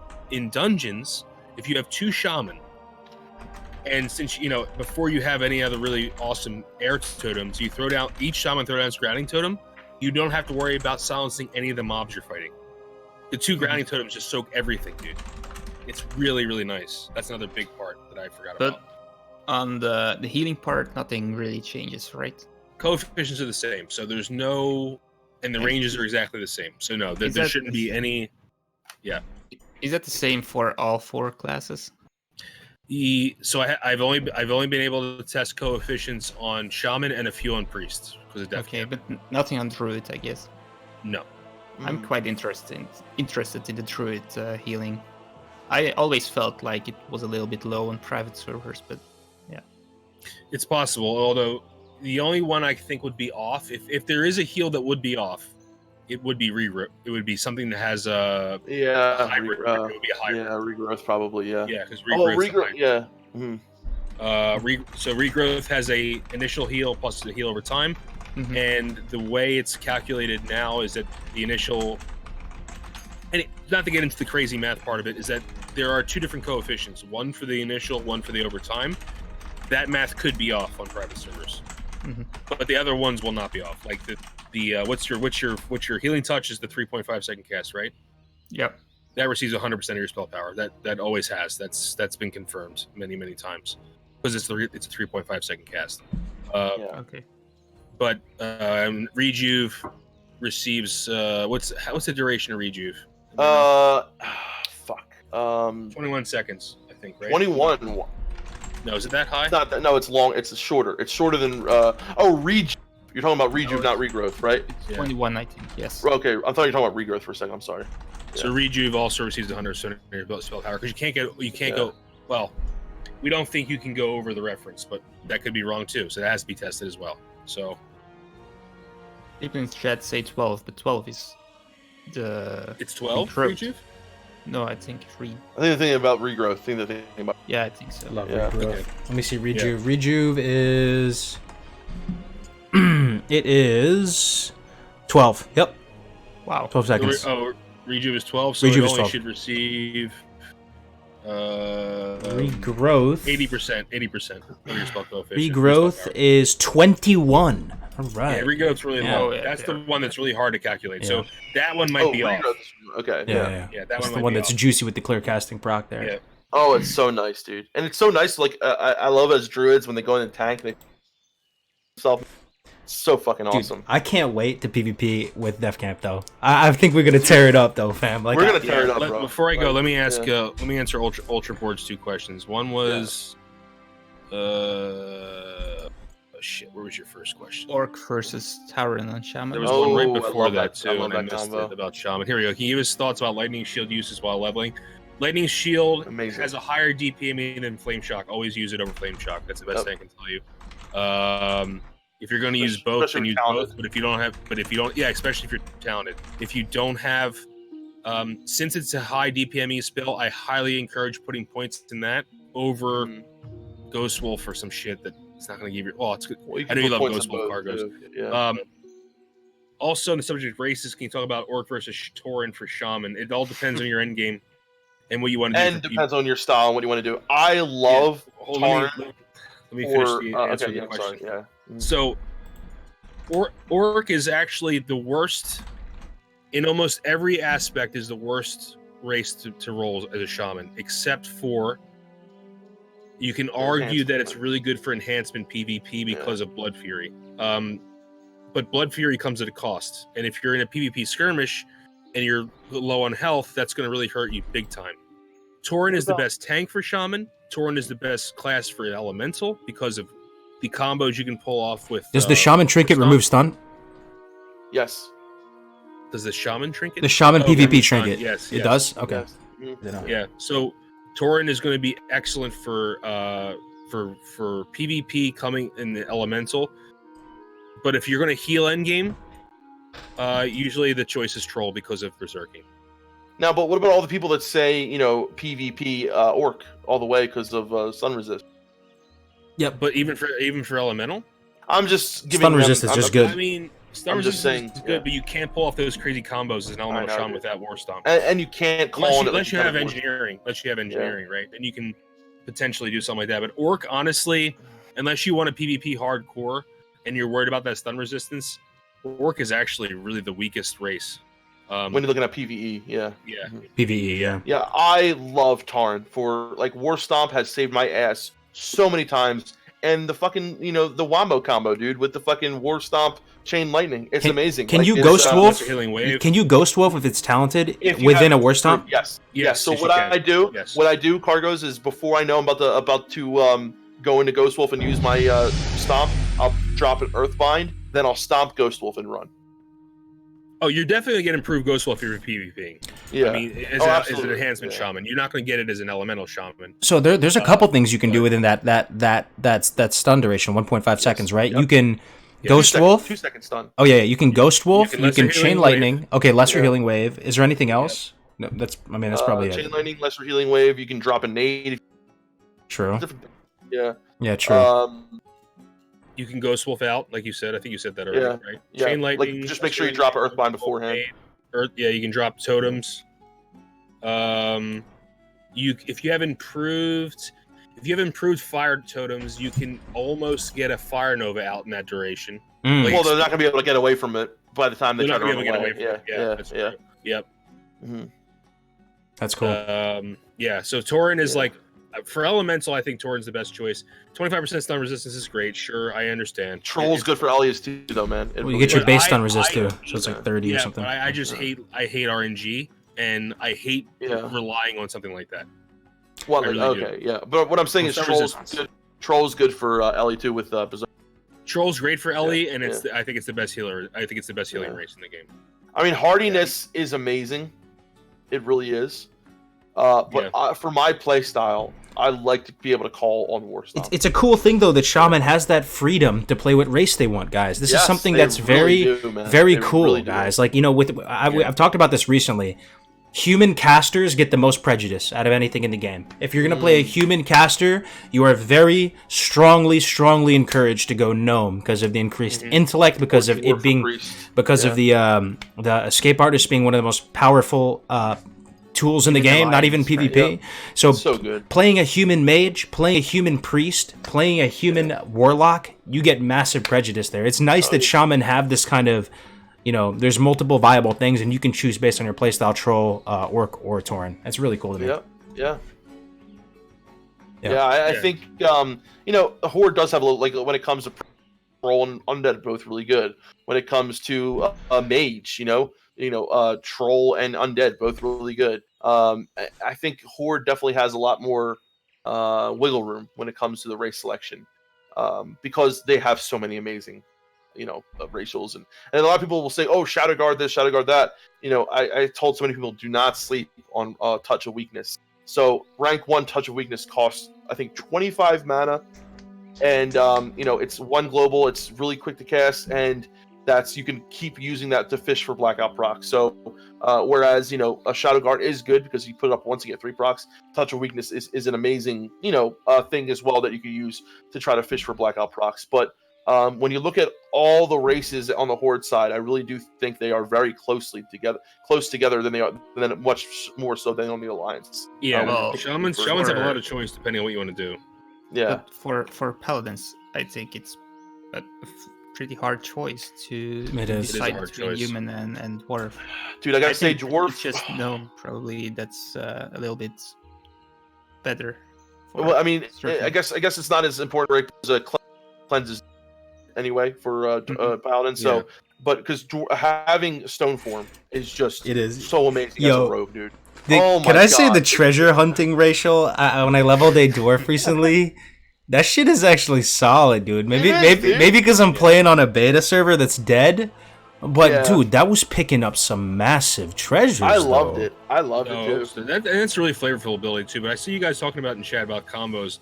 One thing I want to say about real quick about another thing about Tauren Shaman is that if you're going to do enhancement PvP, the War Stomp plus Lesser Healing Wave will be useful. But Oh, yeah. remember, Yeah. War Stomp resets your swing timer. So if you think that you can offensively War Stomp and hit someone, you cannot do that.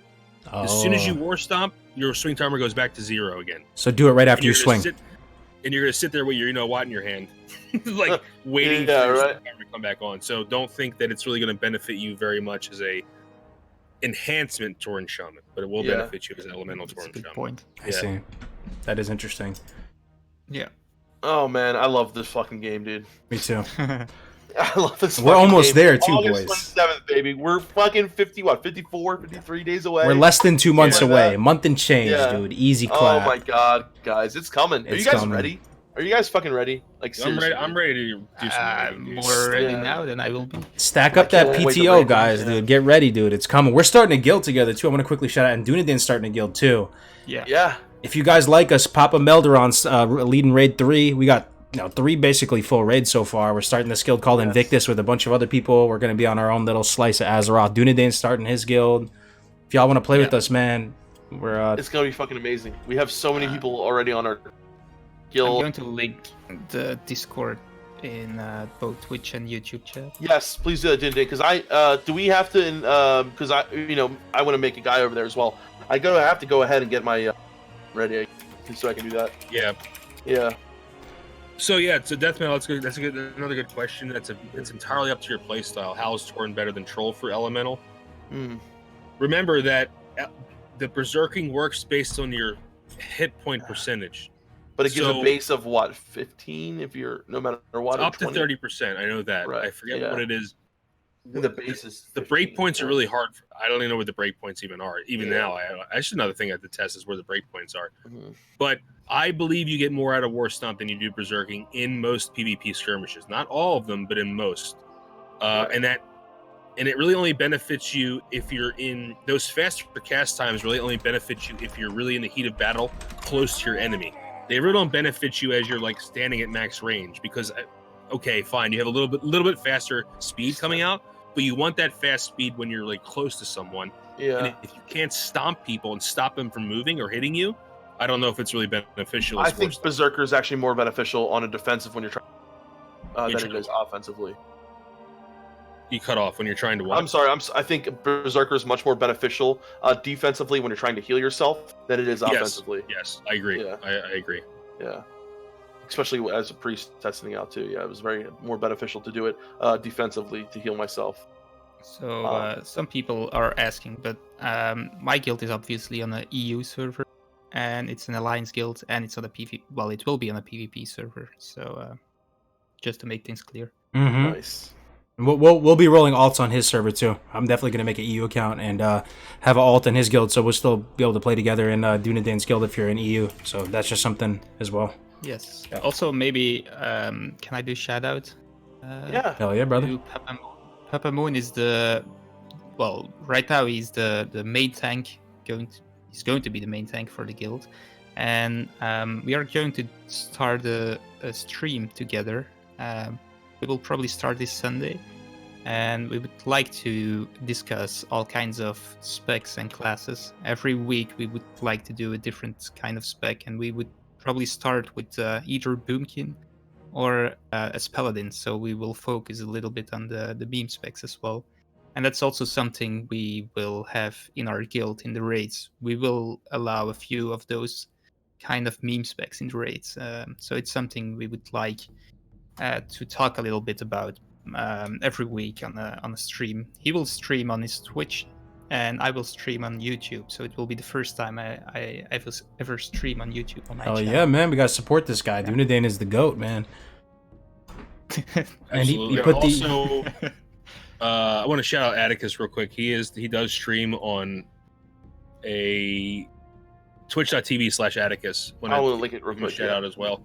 And I think he's not streaming right now, so if you guys want to head over there. Streaming right now? Yeah, he's streaming right now. Okay. Check him out too. He's a very knowledgeable warrior and rogue player, and he knows a lot about the game as well. So I would definitely. Yeah, we're just putting the links in there now, guys. So that's usually Dunedain's channel, Def Camp Meldron, and then where's mine? Where's where the hell's I missed where I put the stream. Oh, there it is. Okay. All right. So we should wrap it up, boys. Yeah, one sec. We covered a lot today. We did. So look out for that. It will be out at some point, dude, guys. That Advanced Shaman Guide Part 2 with all the new stuff I've learned. So that'll be out if you guys are Shaman people. Also, if you guys are not part of the Shaman Discord, you really should become part of the Shaman Discord.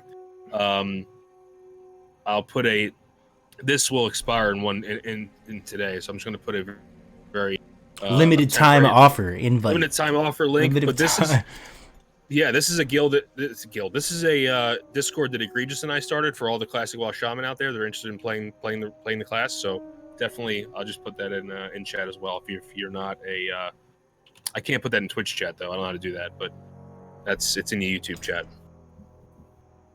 Sweet. Yeah, definitely join that. They're doing some good work. They're doing the Earth Mother's work in there. Yeah. And guys, like I said, and of course. Guys, for anything when it comes to Classic WoW, for information, for guides, for basically anything you need. And guys, there's going to be so much more coming to Classic WoW.live, but we have so much in store already. If you're looking for a place to hang out, to meet, to catch all the content you can about Classic WoW, to get as much as you can out of it, Classic WoW.live really is the one-stop shop for everything Classic, guys. We're going to be having a talent calculator soon. We're going to have a leveling guide up there soon, and there's just so much amazing, exciting stuff happening on Classic WoW.live and a lot of collaboration. So if you guys are interested, want to help out, want to join, want to just check it out, go over to Classic WoW.live, check it out, and give it a look-see, and let me think. Sounds good, guys. Okay. Yeah, a lot of new content's been uploaded in the past couple of days, so definitely check that out, including Mad Season's new dungeon guide. Oh, okay. Yeah. Check that out. Lots of good stuff coming on Classic WoW.live. That's our project. That's our passion project, our baby we've been working on. So definitely go check that out. It would support us a lot if you guys go check it out. Does anything else? Final words, boys? I think that's it. Everyone have a safe holiday if you're, happy 4th, guys. Mm-hmm. Yeah. Beers, steaks, wings, hot dogs, dude, sandwiches. All that. Ribs. I wanted to say for the Alliance, but that's for the Horde. Love Tar Brothers. All right, guys. Until next week. Thanks again for hanging out with us, guys. Hope you have a happy 4th, man. See you guys later. All right. Peace out. Keep on and grinding. See you guys.